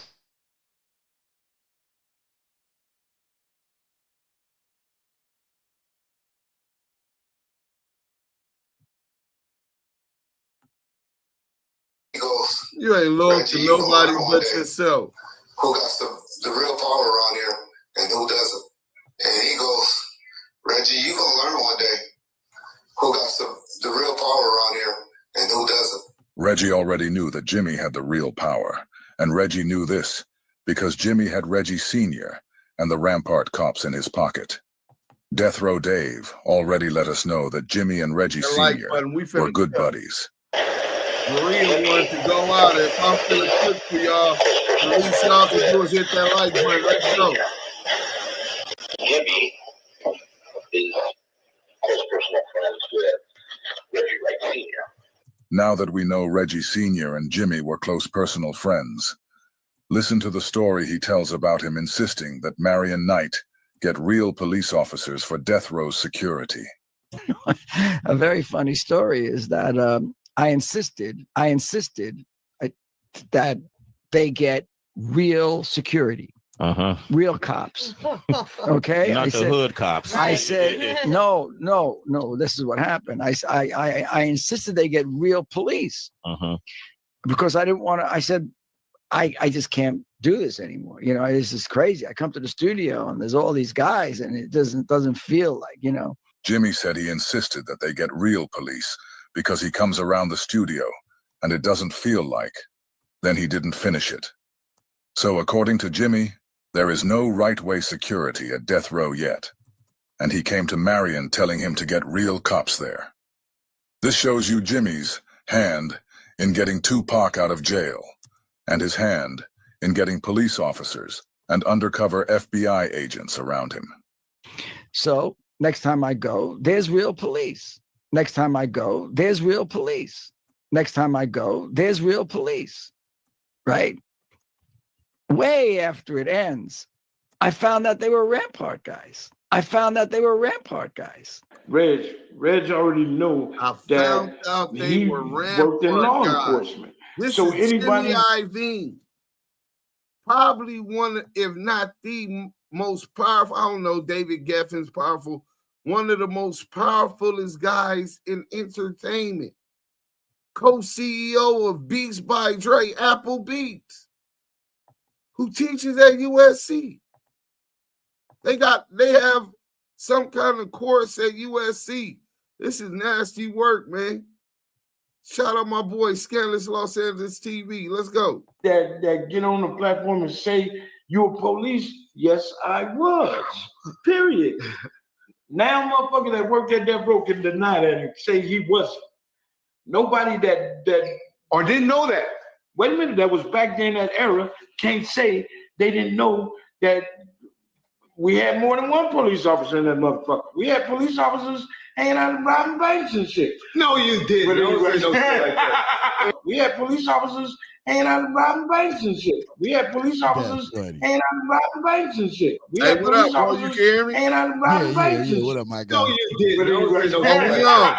I ain't never been done no more in my life. I found out they were Rampart guys. So what Jimmy just did right there is put the nail in Reggie's coffin whenever they're ready.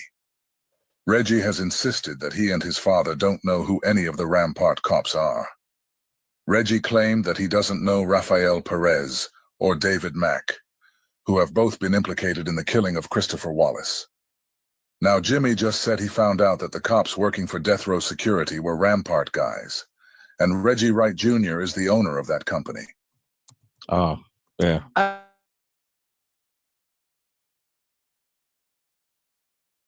I mean, I had no idea. I'm just saying that it happened. Jimmy did this because, just like Kevin Hackey said, Reggie would be the fall guy at the end of the day. What people have to understand is that before Jimmy did this interview letting us know that he insisted that Marion get real police officers, Reggie Wright Sr.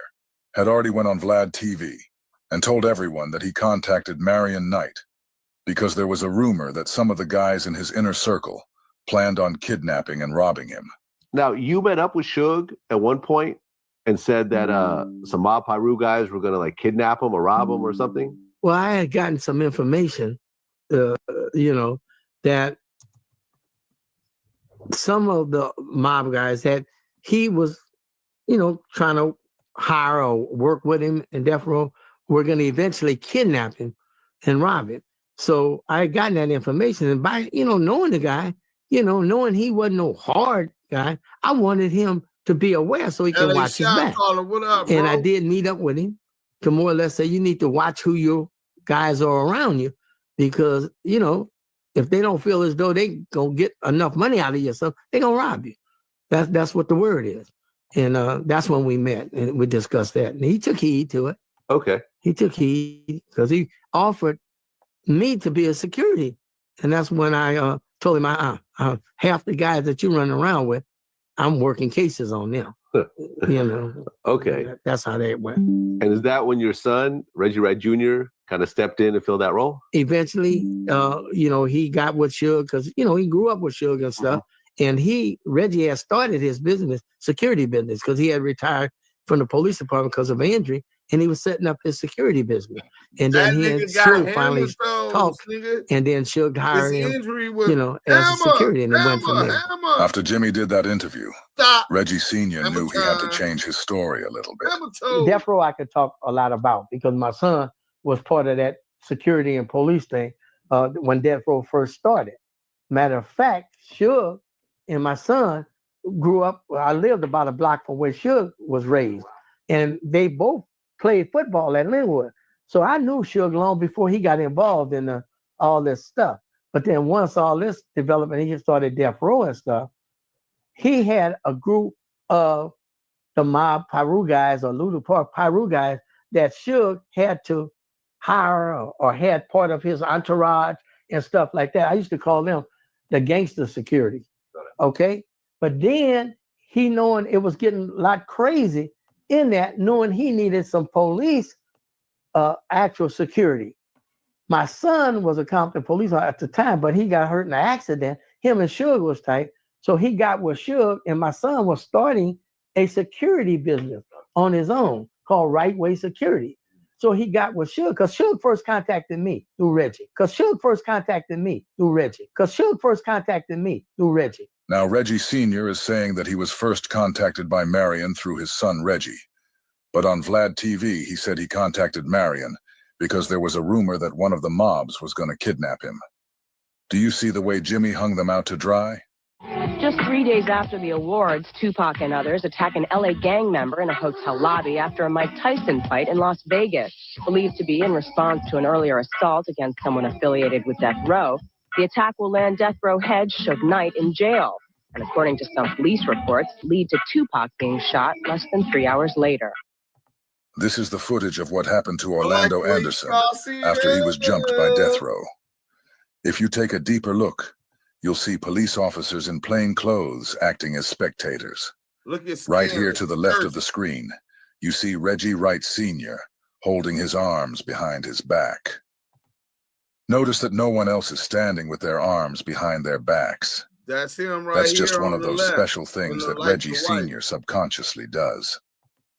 The guy in the tank top, the guy in front of him, and the guy behind him are also police officers. Notice how this officer is using some kind of speaking device.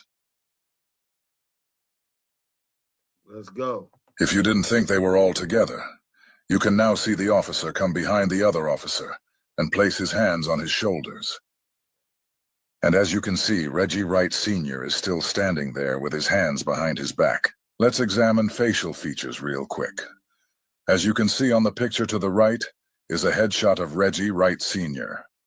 You can see that he has an indentation on his face right here, which can also be seen in the picture of him on the left. He also has noticeably broad shoulders.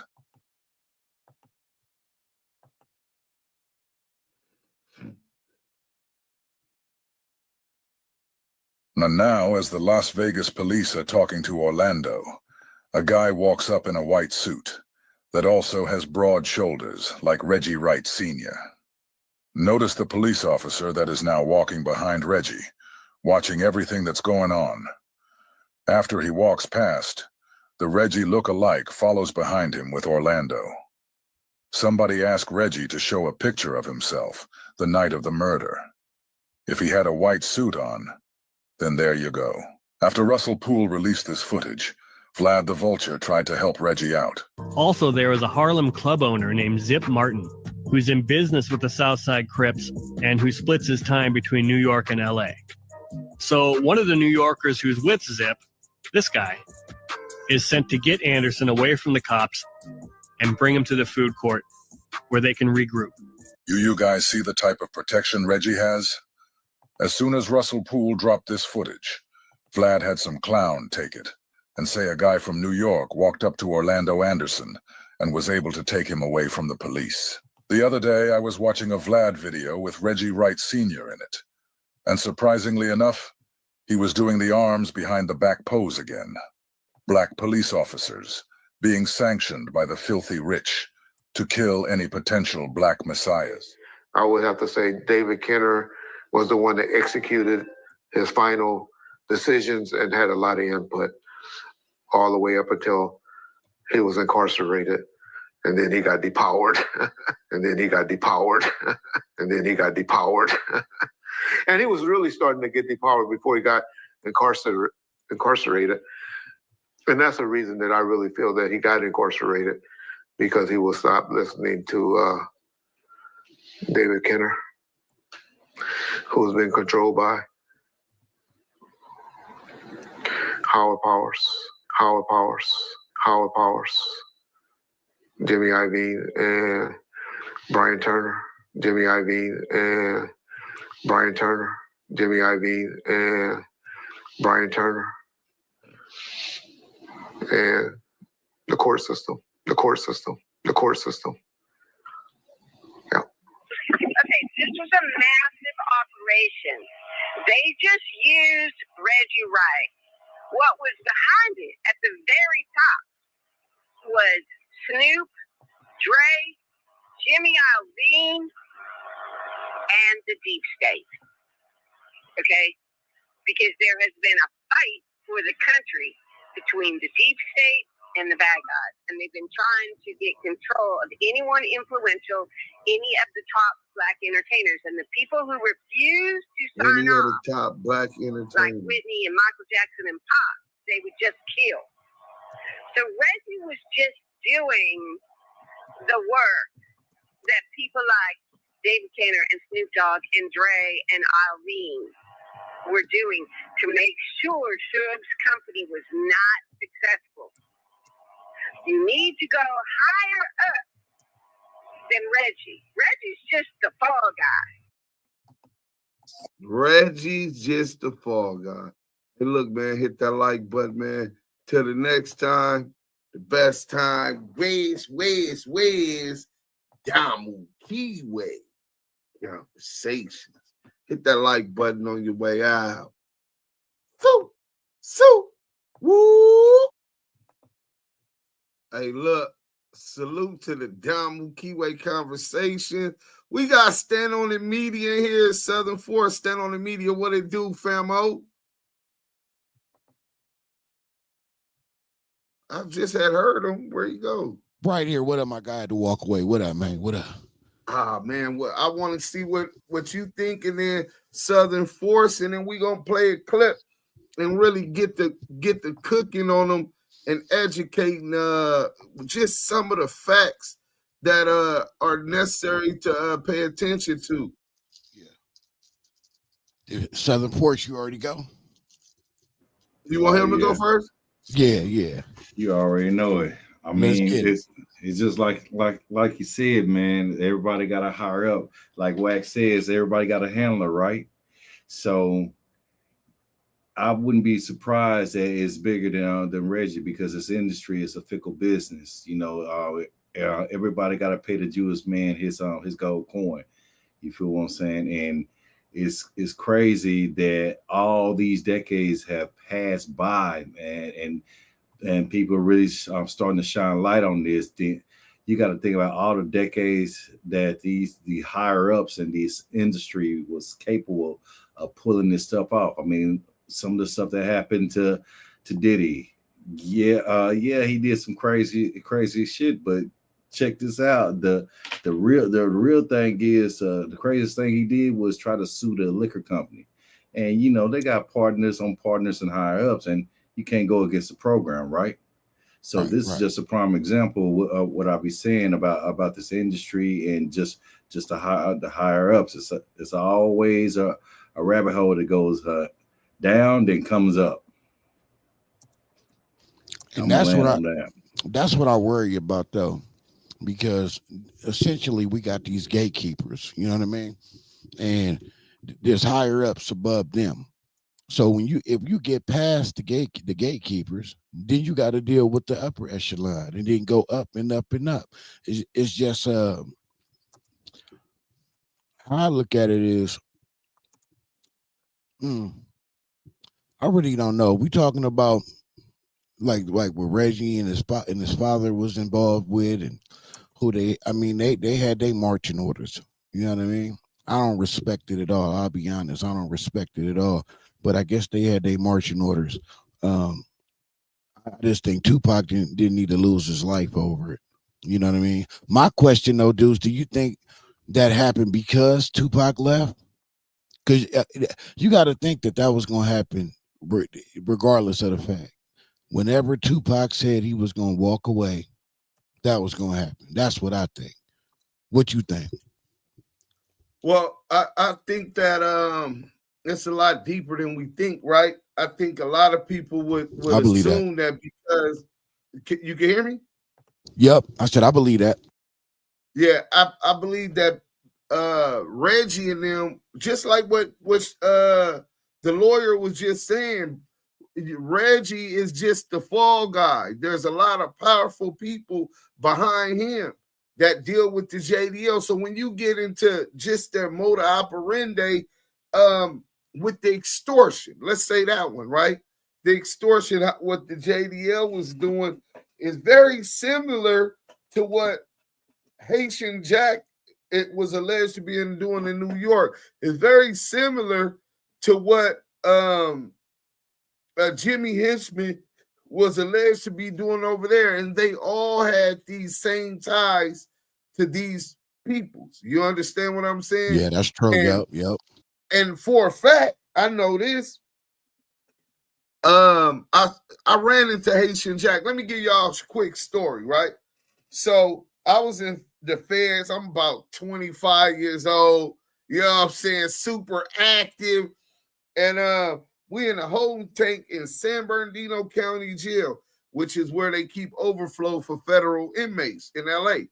So we on our way to the pen anyway, and they got us in a holding tank with some dude, and he like, oh man, I know the blogs and the newspapers is talking about me and this and this and that. That's what I'm looking like. He kept talking, right? So I'm like, this nigga wants some attention. I'm like, bro, who is you? He like, I'm Jack. I'm like, Jack? Like, I don't, Jack. Yeah. And so he kept talking. So I'm like, Haitian Jack? He like, yeah. So I'm like, what's up with you supposed to snitching on Pop? You know what I'm saying? Dead homie. Right away. I'm on a full court press. I'm in jail. I'm young. I'm on bullshit. Dead homies, nigga. He like, oh man, well, I didn't want that to happen. I really like the brother. See, I'm from Haiti. I come from that struggle, and that's what he do. Blase blah. And so he had his marching orders. Huh? He had his marching orders. Well, he wasn't there. He basically saying the boys that did it, them was his boys, obviously. And he lying to me, telling me that he never gave them the call and told them to stand down, but they bucked him on some fuck that. This nigga getting at him about Madonna. This nigga talking about he ain't nobody and all this shit after Jack gave him his first Rolex watch. Well, one thing I do believe, and I felt stupid at the time because I had nothing to no paperwork or nothing to substantiate my position. But I did press until I felt like, damn, I can't even stand on nothing but some hearsay. So he was like, it was the rape case, right? The rape case. He had he got a, what is that called? A severance in the case, right? So I didn't know then, but later on I ended up finding out that the girl performed fellatio on Tupac on the dance floor. They introduced the girl to Tupac. Oh, was it a lineup from the start? Tupac, lined him up from the get-go. Biggie is telling him not to fuck with Haitian Jack and Jimmy Henchman. And now, what I can tell you is Jack and them had a reputation. Him, Tut, them niggas, they rock him, allegedly. This is just folklore, you know what I'm saying? They was pressing Andre Harrell, allegedly, you know what I'm saying? And what they wanted to do was to get Pac to sign to them. That way they could make Andre Harrell distributed with the machine through Bad Boy, right? But we're looking at it, and I'm listening and hearing this type of shit. But ultimately, it was people that was behind them, bro. You understand what I'm saying? One thing, if you don't pay attention, these people feel privileged to parasite off the backs of our sweat, blood, and tears, our intellectual property. Even with the YouTube thing, they give us these little crumbs, bro.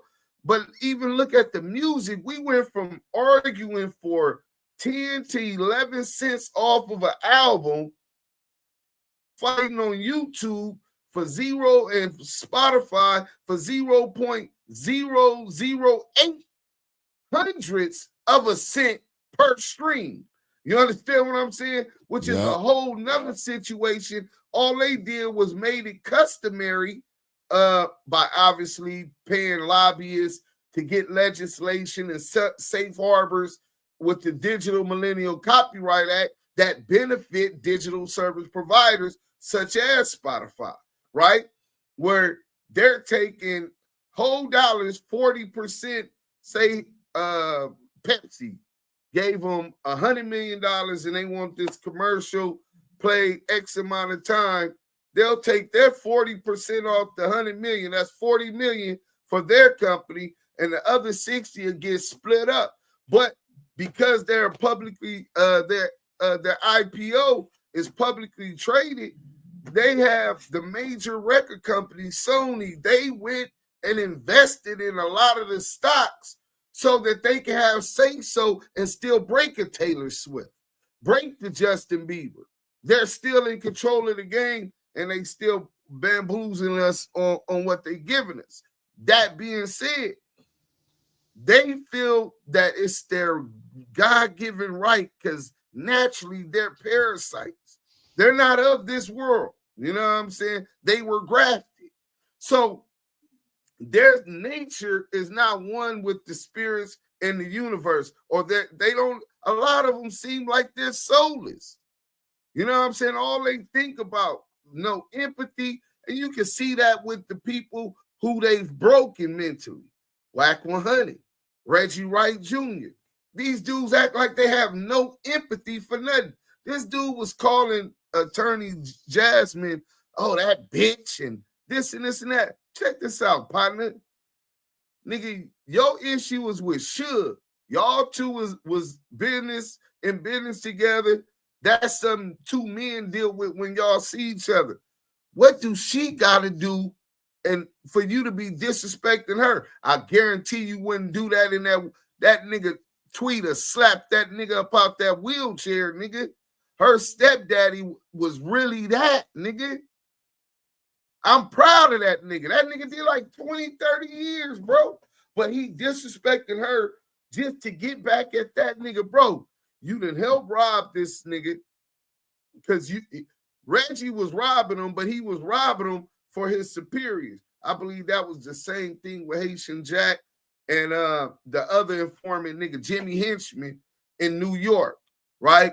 And they wanted to get him to sign with him when he wasn't doing it and he bucked. That was the reason they gave him the Rolex watch, right? It's like the old penitentiary game. Everything got strings attached, right? So Stand on the Media is back. Okay, you back with us, bro. Let's go. Yeah, I try to keep my other one. So go ahead. So now let's get to this Biggie unalive investigation with Detective Greg Kading, right? So instead of just pay attention to what Greg Kading said, instead of trying to bring some kind of closure to Valletta Wallace, Biggie mother, his kids, his son, right? By Faith Evans, his daughter, right? Instead of trying to help them get it through the process of mourning someone that the world loved, even more so the family loved, it seemed like they had an agenda when they restarted up the Joint Task Force. And you don't got to believe me. You can hear from the horse's mouth. And I want both of y'all take. Let's go. Solving both of these murders. And then the rug gets pulled out from under us. In hindsight, it appears that we accomplished exactly what the LAPD had wanted all along. Gather enough evidence to disprove Poole's theory and get out from under that potential $400 million lawsuit that Biggie's family had waged. Perhaps it was the LAPD's opinion. The shooters in both of these murders are dead. So he said basically anyway conversation. So you got him basically saying that even though the alleged shooter is in jail, the LAPD is still happy because it disproves it counters makes plausible whether or not there was police assistance and help participate in the unalive and the notorious B.I.G. when they had a $400 million lawsuit, and we finna get deep into that. To hear that come from the lead investigator on the Joint Federal Task Force, what does that make you think about as far as the investigation? Because it seems like it's a conflict of interest. Man, it seemed like it was doomed from the start. That's what it sounded like to me. But Greg Kading came in and did his job. You know what I mean? It amazes me that he got away with a lot of it. I mean, he was scolded for some of the things that he did, but ultimately, a lot of people don't really revere him like that, Greg Kading. You know what I'm saying? Southern Force, like people, like when you talk about, when you hear Greg Kading, he still is coming out and about on Clubhouse, backing up CS2 back. You know what I mean? With no problem. Yeah, that's a fact. He is. He has been on Clubhouse numerous of times, and basically telling it on the Meta Mountain. It's crazy because it's like it was like basically what he said, and then that short piece like, whoo, what a relief. Well, the people that who we help orchestrate it, either they locked up or they unalive. So whoo, that get us out of that hundreds of millions of dollars of a lawsuit. Yeah, he did. Like I said, he came in and did his job. Right. You know, he came in and did his job. Yeah, that's pretty much my take on it. You know what I mean? It was doing from the start. You know what I mean? And like I said, he virtually been through this game unscathed. Like they did scold him a little bit, but ultimately, Greg Kading, you know what I mean? He running around here like he don't have no smut on him. It's crazy.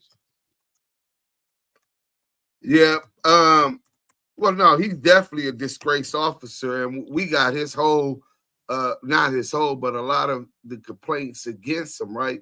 So let me try to get y'all. I want to take y'all to.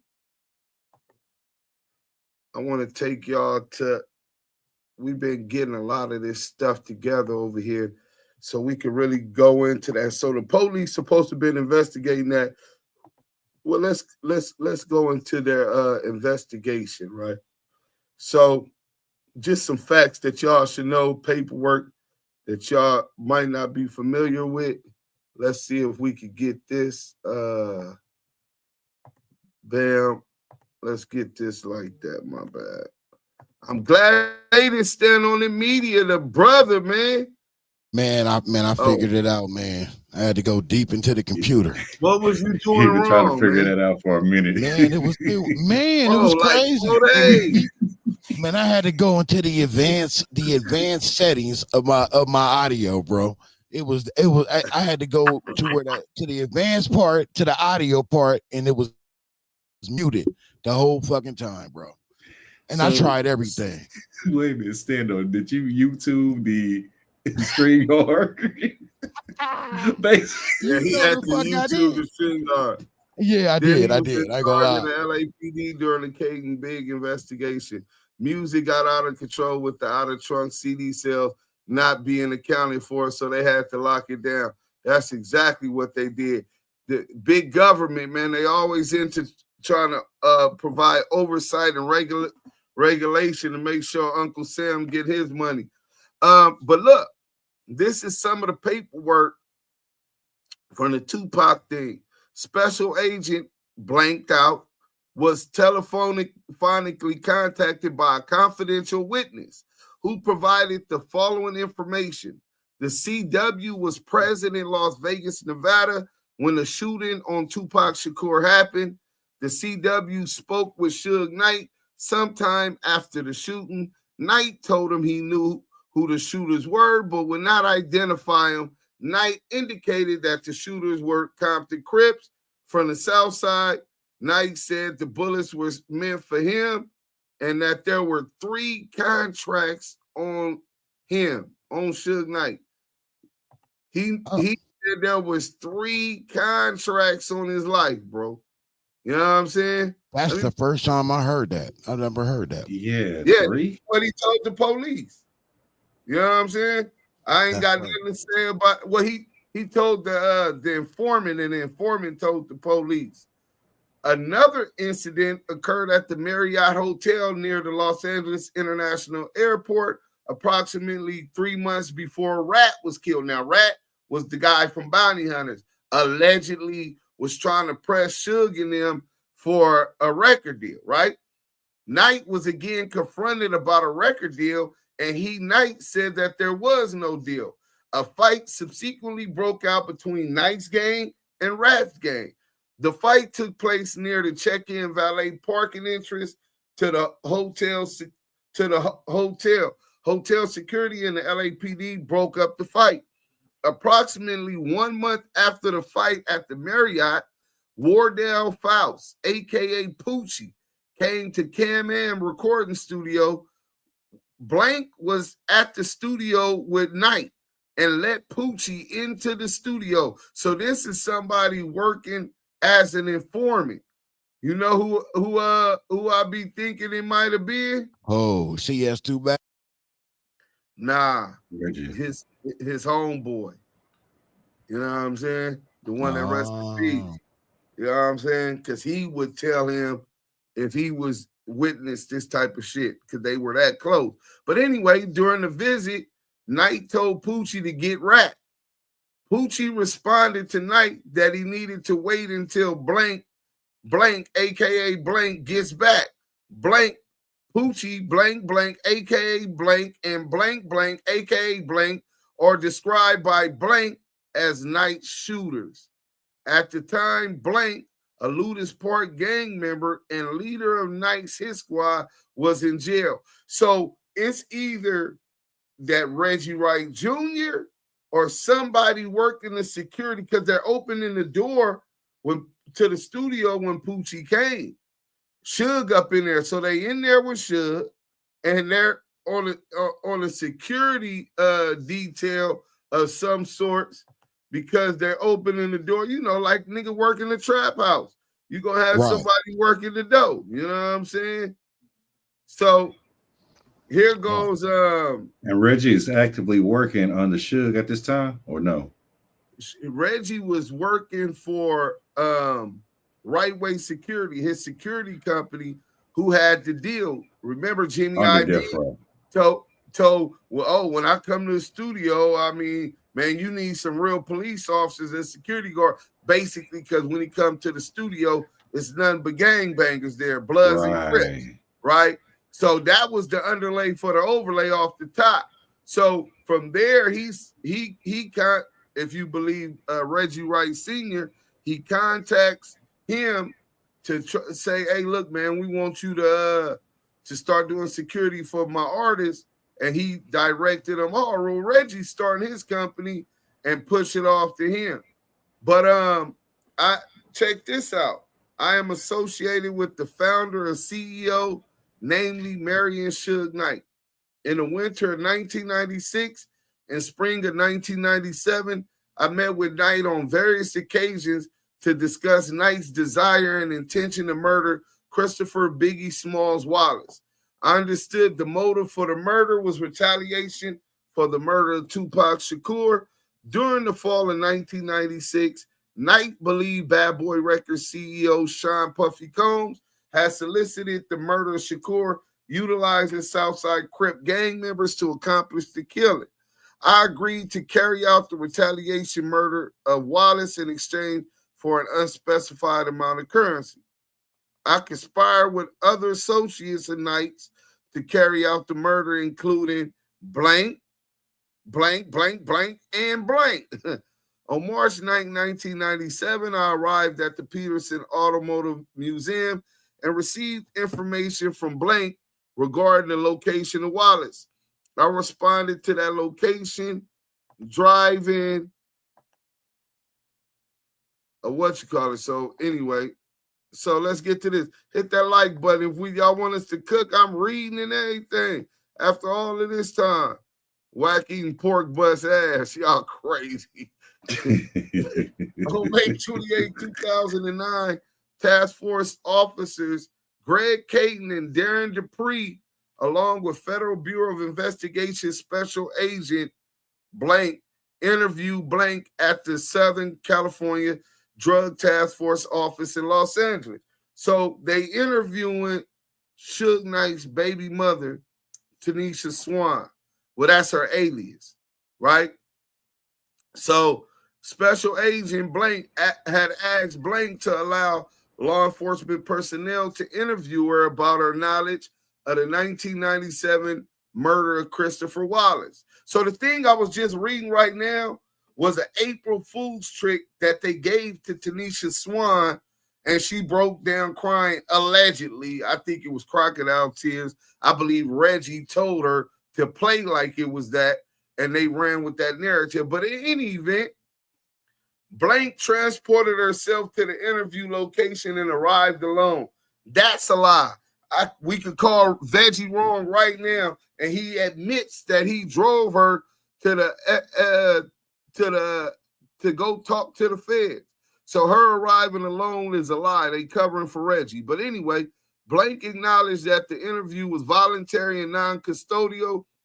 Blank advised she had contacted a lawyer prior to the interview. However, she declined to be represented in this matter at this time. Blank stated she had been a longtime associate of Mary and Suge Knight. Blank stated she was very nervous and apprehensive to provide investigators with information regarding criminal activity related to Knight because of possible retaliation. And Blank didn't want people to think she was a police informant. Blank was especially concerned about the perception her child would have about her if anything happened to Knight as a result of Blank information.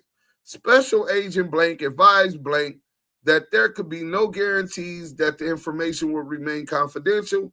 However, law enforcement would be conscientious of her situation and handle the information delicately. Special Agent Blank suggested several options to Blank to ease her concerns. They offer her possible witness protection, grand jury proceedings under subpoena, and she readily agreed to provide grand jury testimony, but stated she would not be comfortable testifying in open court against Suge Knight. Investigators employed an investigative ruse, right? By producing a fictitious letter and affidavit completed by Poochie and his lawyer, in which Poochie confessed to the murder of Christopher Wallace and implicated his co-conspirators. Investigators did not advise Tanisha Swan that. All right, let me go to the next one. So that other letter was a thing. So she agreed to participate in the conspiracy and follow Suge Knight's instructions and contacted Bolton on the phone and arranged a meeting. Bolton is another name for Poochie Fowles, Wardell Poochie Fowles, aka Poochie, right? She informed Bolton that Wallace would be at the Peterson Auto Museum in Los Angeles on March 9, 1997, and that Knight wanted him killed. On the night of March 9, 1997, Tanisha Swan went to the Peterson Auto Museum. However, she claimed she left the location prior to the murder. Several weeks after the incident, Bolton contacted her and requested compensation for the murder. She returned to the jail and informed Suge Knight. Knight told her arrangements would be made to have the money deposited into her account. Within a week or so, she withdrew approximately $9,000 cash and delivered the money to Bolton. Several weeks later, Bolton contacted her and requested more money, explaining that he needed to get out of town for a while. Blank again visited Knight and informed him of Bolton's request. Knight caused additional money to be deposited into her account, and she withdrew approximately $4,000 cash and delivered the money to Bolton. Note, several times during the interview, she began to cry and stated she was extremely frightened about the repercussions of her cooperation and advised she would invoke her constitutional rights if she was forced to testify in court. Blank also refused to consider being a documented confidential source in furtherance of the murder investigation. So she didn't want to go all the way. I want y'all response on that. All right, Deuce. Now it says in there that she went to see Suge in the jail? Yeah. Okay, so that means Reggie already had control over death row at the time, correct? Well, it depends because a lot of say so. Yeah, he had a lot of say so for sure. Okay, while he was in jail. And how do they know that that Suge gave the money to Bolton? I mean, they just going by the transfer, the withdrawals out the account. Yeah. Okay. Wait, so repeat that one more time. I was reading something. How do they know that that Suge was the one responsible withdrawing the money and giving it to Bolton if he was locked up? So that means somebody else had access to his accounts, right? Yeah, well, no, she withdrew it from her account. He had the money deposited into her account. right? And then she withdrew it and supposed to gave it to Poochie Fouts. But all of this is bullshit, bro. Right. This That's what I'm was to saying. kill the Don't add whole. up. Well, this was to kill the whole investigation. They got her to point the finger at Suge. Reggie pointed the finger at Suge, and Wack pointed the finger at Suge and Poochie. So remember, Wack got caught moving fraudulent tag cars on his truck with Tanisha Swan. They raid Tanisha Swan. They find the Blammer. The Blammer was supposed to be her brother, who had just did like a gang of jail time, bro. He just getting home, and the Blammer get caught because of her bullshit, and she didn't want him to go back to jail, 3 strikes, all that shit. So they saying that's why she broke. But whatever it was, Reggie, they offer Reggie some immunity deal. Because Reggie is the fixer. A profer deal. Yeah, he's the handler. Right. So, he's the fixer. Yeah, let me see if I could let me see if here it go right here.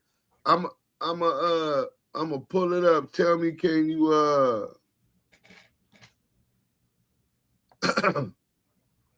let me see if I can send this to Stand on the Media.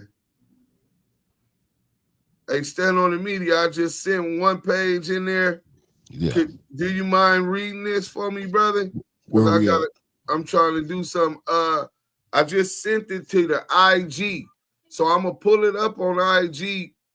I'm gonna pull it up on the screen and blow it up. But you, even if you can't see it, you'll be able to see Instagram. it in Instagram and just read it. I really appreciate it. Let me get to it real quick. Let me get to it. I think I got it. Both pages. Yeah, both pages. Whew, this shit's small. All right. You have advised me. Hold on. You advised me that your client, Reginald Wright. Now I'm gonna have to make it smaller. Hold on, so I can actually read it.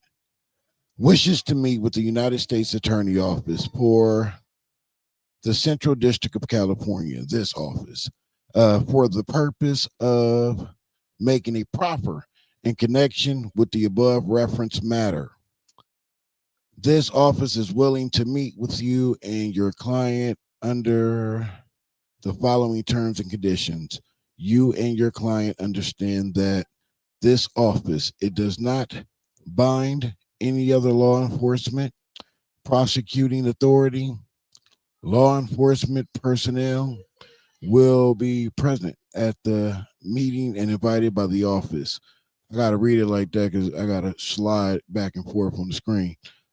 This agreement is limited to the statements made by your client and at the meeting to be held on, then it's the line, and does not apply to any statement made by your client at any other time, whether oral, written, or recorded.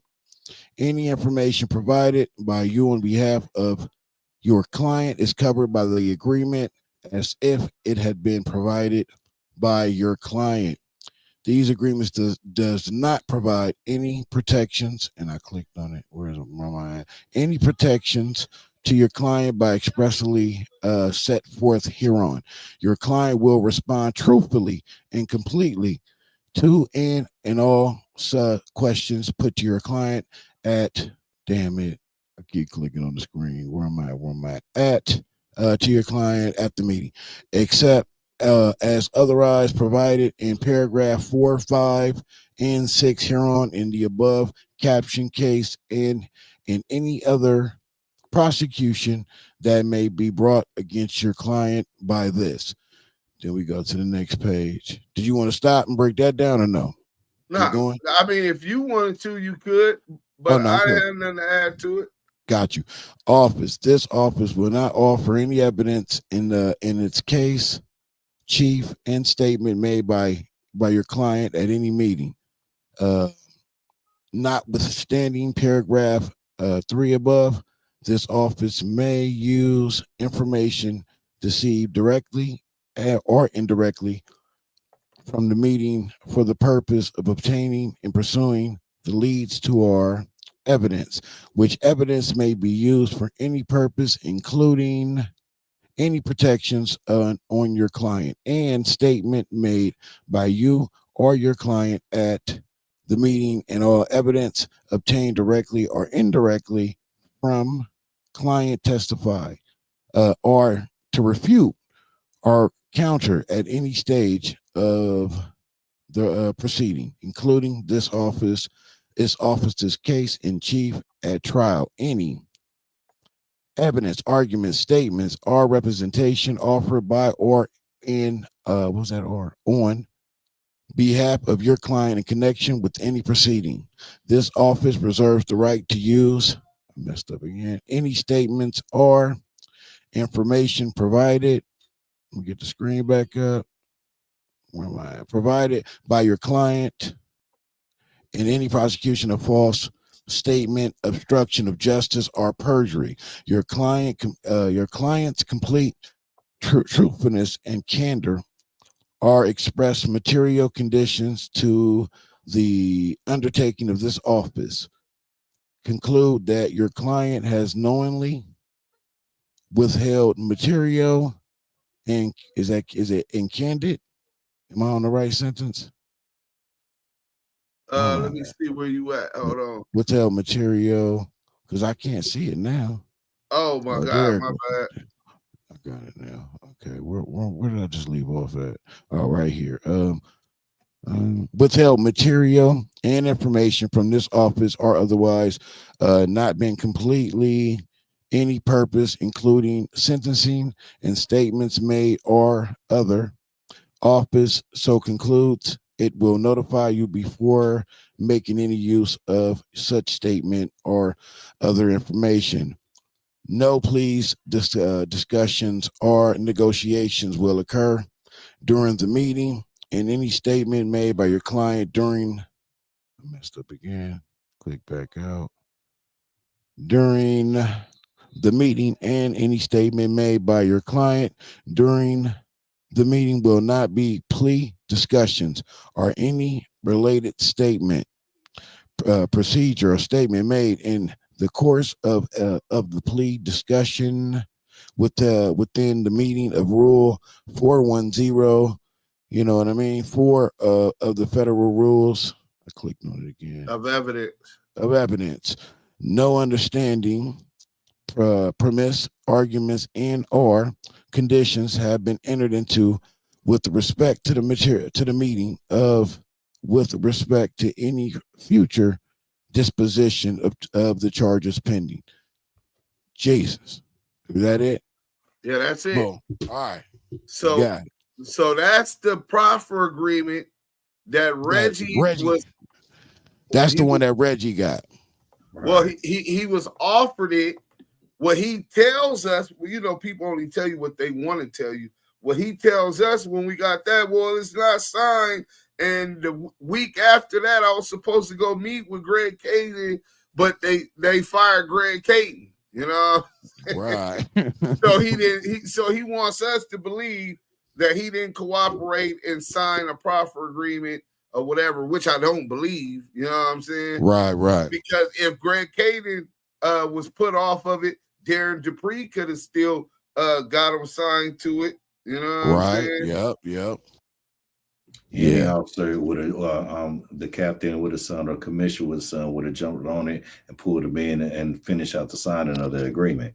Which one? What the hell he talking about? So which one is it? I can't remember where Reggie is. He good as far as a proper agreement or whatever he signed. Which one was it? Tupac or Biggie is the one that he really is. He's in the clear. I think both, bro. Both. Yeah, I think it's both. He was working and cooperating with him on both because he's a suspect and a witness, an eyewitness to both homicides, right? Oh man, it's so crazy. And we're gonna do a deep dive on that. I hope both of you brothers could come join with some feedback. Yeah, but let's work. Absolutely. I want y'all to speak on what y'all hear. Because I'm finna go up in here real quick and get this one thing. And this was some nasty work. Hey Megan Davis. Salute to the chat. Hit that like button like y'all like something. Salute to the chat, man. Hit that like button. I want y'all to build on this after this, and then we're gonna be done because me and Maria got a dinner date. So I heard that. So it said it was well known to the LAPD that defendant Mac was closely associated with officers Rafael Perez and Kevin Gaines. The Los Angeles Police Department knew that Gaines, Perez, and Mac were conducting coordinating efforts involving serious criminal conduct. Mac had access to numerous items of police property, including police scanners. Approximately $700,000 is still missing from Mac's bank robbery. Yeah, they didn't get $1 of that. After the murder of Christopher Wallace, officers employed by the LAPD learned that an informant had stated that a police officer named Mac was paid $25,000 to murder the descendant, Christopher G.I. Wallace. This statement was consciously concealed by the defendant stated herein and was not disclosed to the public or to the plaintiffs. Despite having knowledge of the above stated evidence, the Los Angeles Police Department consciously concealed David Mac's involvement in the murder of Christopher G. Wallace. That's all hiphop.com. And we're gonna end it right there. I want both of y'all to just, with everything we went through, to just speak on what y'all get from this, and then So- I'll take us out. So are we saying that was Reggie? Was that Reggie who gave up David Mack? Reggie Wright. Was that Reggie? No. I don't think Reggie would give up David Mack because I think that would necessarily implicate him. You know, because who's the glue to all of these crooked police? Reggie Sr. and Reggie Jr. Right? Yeah. Right. I keep forgetting about Reggie Sr. too. Yeah. I keep forgetting about him. Yeah. His hands is all in it. Yeah. Oh yeah. But yeah, man, I think that whole situation was horrible, but it's at the highest level that I couldn't even comprehend because I'm not there yet. I don't ever want to be there. I'm good with just being lower level middle. But where that's powers that we can't even really identify that they were dealing with. Money, greed, all that played a part in that. Reggie is a cold piece of you know what, and he don't care who he mess over, who it was, him and his father. They ran rutshot through everything, and now we lost two of our legends in the game. So I'm with you though. I really didn't think he had immunity on both, but the way you broke that down, now I'm thinking, yeah, he might have immunity for both of those unalivings. And that's kind of like one of the things that Greg Kading had got in trouble with the LAPD was promises that they were given to informants, paying informants, promising them money and all kind of other things, which incentivizes them to lie. Even more than that, if you go to the Keefe D interview, you see Darren Dupree being very, very coercive on what he want Keefe D to say and pressuring him to do it. If you want to go home, you already said it once. Say this again. Like, say what again? Y'all done already pre-gamed and got your spill down together.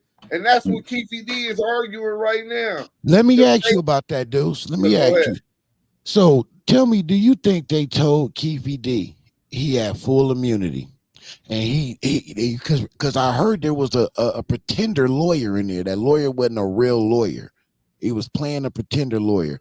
And that's how they got him to sign that. by manipulating him, telling him he had full immunity. Because when he first got out, he was talking like, like he didn't have nothing to worry about. And then something changed. And then he was getting mad at the interviewers for asking him about certain things that pertain to that case. But when he first got out, he wasn't moving like that. Do you think that they coerced him? We know that. But do you think they told him he had full immunity, had a fake lawyer in there to pretend like that's what the paperwork said, had him sign, and the whole time it was a proper for a day? Yeah, queen for a day. Queen for a day. I think that's exactly what happened. Okay. I think. And then it was so left for interpret. Most criminals don't fully understand the law, and this might have been his first time cooperating, but he told so much shit. But that's anyway, yeah, man, he told on Tootie Reese, all kind of old LA hustlers and all kinds of shit. But he would assume that he's getting immunity from everything, because remember, they catch the work out of town. Ohio or Virginia or something, right? So because his family not going to jail for the work that they found, he not going to jail for the work that he found, and he's not going to jail for the Tupac killing. Yep. He's probably assuming they probably misled him to believe he had full immunity. Right. And then he's seeing that he got immunity on the drug shit. So he thinking he got immunity on that, and then crossed it too. Crossed him up. It was Queen for a day, right?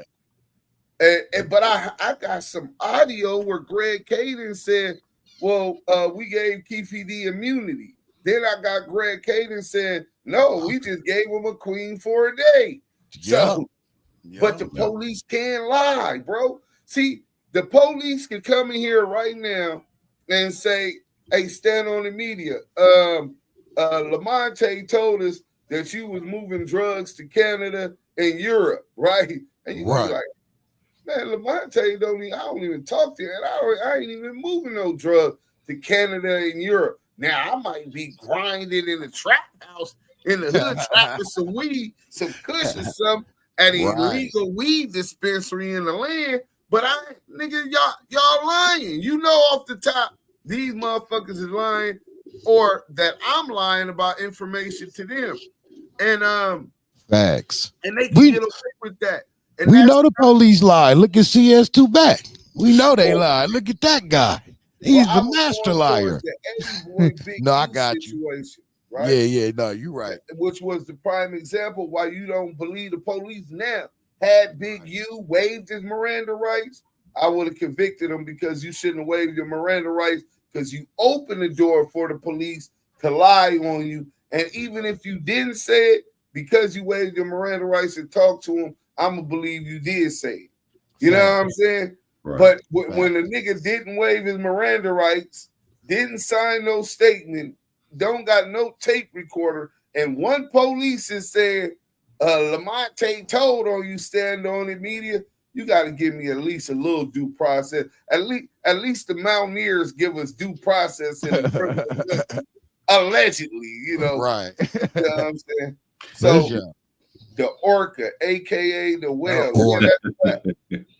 But you also got to look at this at a business sense. If let's just say I'm the industry, right? Yep. And I got one rapper in the East Coast. He tearing the charts up. He making me all this money. Then I got another rapper in the West Coast. He up there tearing the charts up. He making all this money.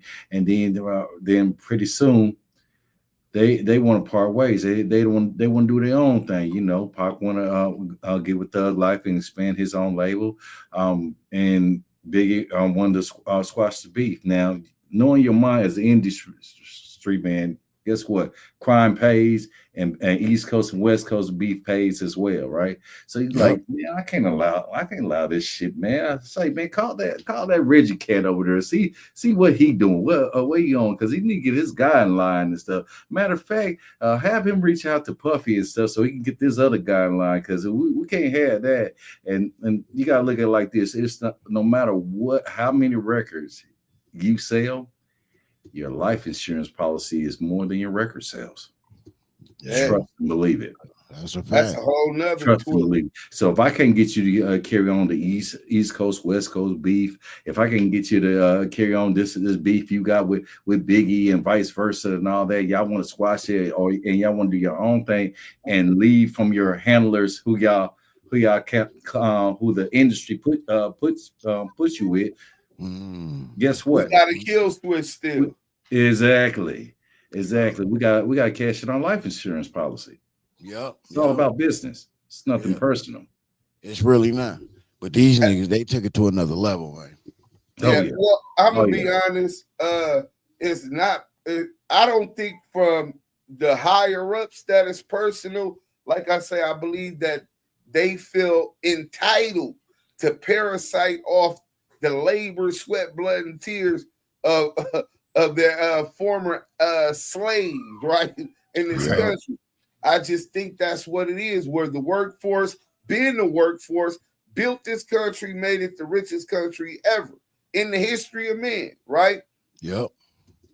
And they feel entitled to that. Oh, how dare this nigger think he's gonna own a $400 million company and catalog, right? Yeah, right. Put him in jail. We gotta get him right. Yeah, the nerve of that nigga. Yeah, that's really how it is, though. Not just how it feels, that's how it really is, though. The nerve of them. That's how they revere us. Man, bro, it's a target on our back, man, out the gate. Go ahead, bro. My bad. No, definitely, bro. I heard Diddy, and I never heard it, and it's crazy he in jail now, but about 3 weeks ago, I heard something from Diddy, and he was saying, he said, wait, I got up in here, I'm getting my bag is up, and then I see that because I'm where I'm at, it's strings attached. People want to utilize and keep me in a unless I'm allowing them to bamboozle me, right? A deal that they understand is not a good business deal. Well, I'll give you 70% of my $1 billion company for this. Fuck that, right? and straight up. And honestly, bro, all it really is evidence that white supremacy is institutionalized in this country. At the top of the economic pyramid hasn't changed, ain't gonna change. That 1% is still controlling 300 and something million people, making decisions for 300 and something million people. So they gonna continue to get rich up off of us, gonna continue to tax us. Right now, Donald Trump said that we're not getting the states that don't support Israel and what that atrocity that they're doing in Palestine, that the states will not be getting FEMA money. Can you believe that because of the people in the public are refusing to participate in, support in the genocide and colonization of the Holy Lands and of these people, and we don't want to pay for that. We don't want to donate to that. So he says, well, if you don't put them first and support that, then as an American, the rights that you have that been put in place in case of emergency. FEMA isn't a grant. FEMA is for emergency situations, and he's utilizing this as collateral to make us slaves, essentially. Slaves working, inflation already high as fuck. What the fuck are we sending them money for? They got Israel got free health care for everyone. Yep. You know what I'm saying? They just cutting the health care here. They made it to where if you got EBT, you can't even get candy and junk food, bro. So shit. Damn. Yeah, new rule. When they do that? I think within the last couple weeks. Wow. Okay. Yeah. That's crazy. So Palestine is a testing ground for what they can get away with here, bro. I swear to God, that's where it is. There's an old saying, man. wherever injustice is given life, then any injustice, right? Yeah. Then justice will never have breath. So when you allow people to do that wrong and we don't come together, life be life. Yeah. So you got enough just in your own personal life where you can't just sacrifice and do everything to them. But these is the kind of conversations that we need to provoke, that we need to have. The panel thing is going to be a regular, not for everybody, but for the team. Let's do it. Supporters that we know. And just so we can get feedback, bounce off, and continue to help grow each other's channels, man. You know what I'm saying? Hey, real quick before we go, I like your poll question. Has Reggie Jr. suffered enough for all his destruction? 88% said no. 12% said yes. That's crazy, man. And he, in health wise, he looking. I don't know. You know what I'm saying? But I do think he gonna get away. He gonna you know what I mean? Like he's a motherfucker, man. I think he now, I honestly think that he's the scapegoat. So he gets away right now. If it stands as it is, I don't think it's enough evidence to convict him on the Tupac murder or the Biggie murder investigation, or even a convict Keefe D. I don't think. Right. I believe that once they play that whole video with Darren Dupree and all of that, is clear to everybody that they were coercing him, that they had talked to him before, and that they had gave him immunity on these drug cases. So whatever he was they wanted to hear, he was going to tell them, and that's what he said. But even with him, I don't believe outside of that, they have no evidence that he was actually even in Vegas, bro. Right. They gotta prove that. No, yeah, they gotta prove that he was actually in Vegas, let alone the murder. Well, he told us that. Yeah. He was facing probably 30 years in the feds for Sherman crack cocaine. And they told him, tell him this, and he was gonna be able to go home. So that's what he did. You can see he was coerced through that interview. You can clearly tell. Like they can't just like act like they don't see him being coerced in that damn what was it his confession. You know what I mean? That was terrible. That was Bismo. So I think with that right there, they're gonna have problems. But even if he do slide out of that, he messed around and got in a fight in there and got a charge. So he won't be walking out, but at least he's doing the time now. So if he don't get locked up for the Tupac murder, he won't be in there that much longer for what he did. You know what I mean? Yeah.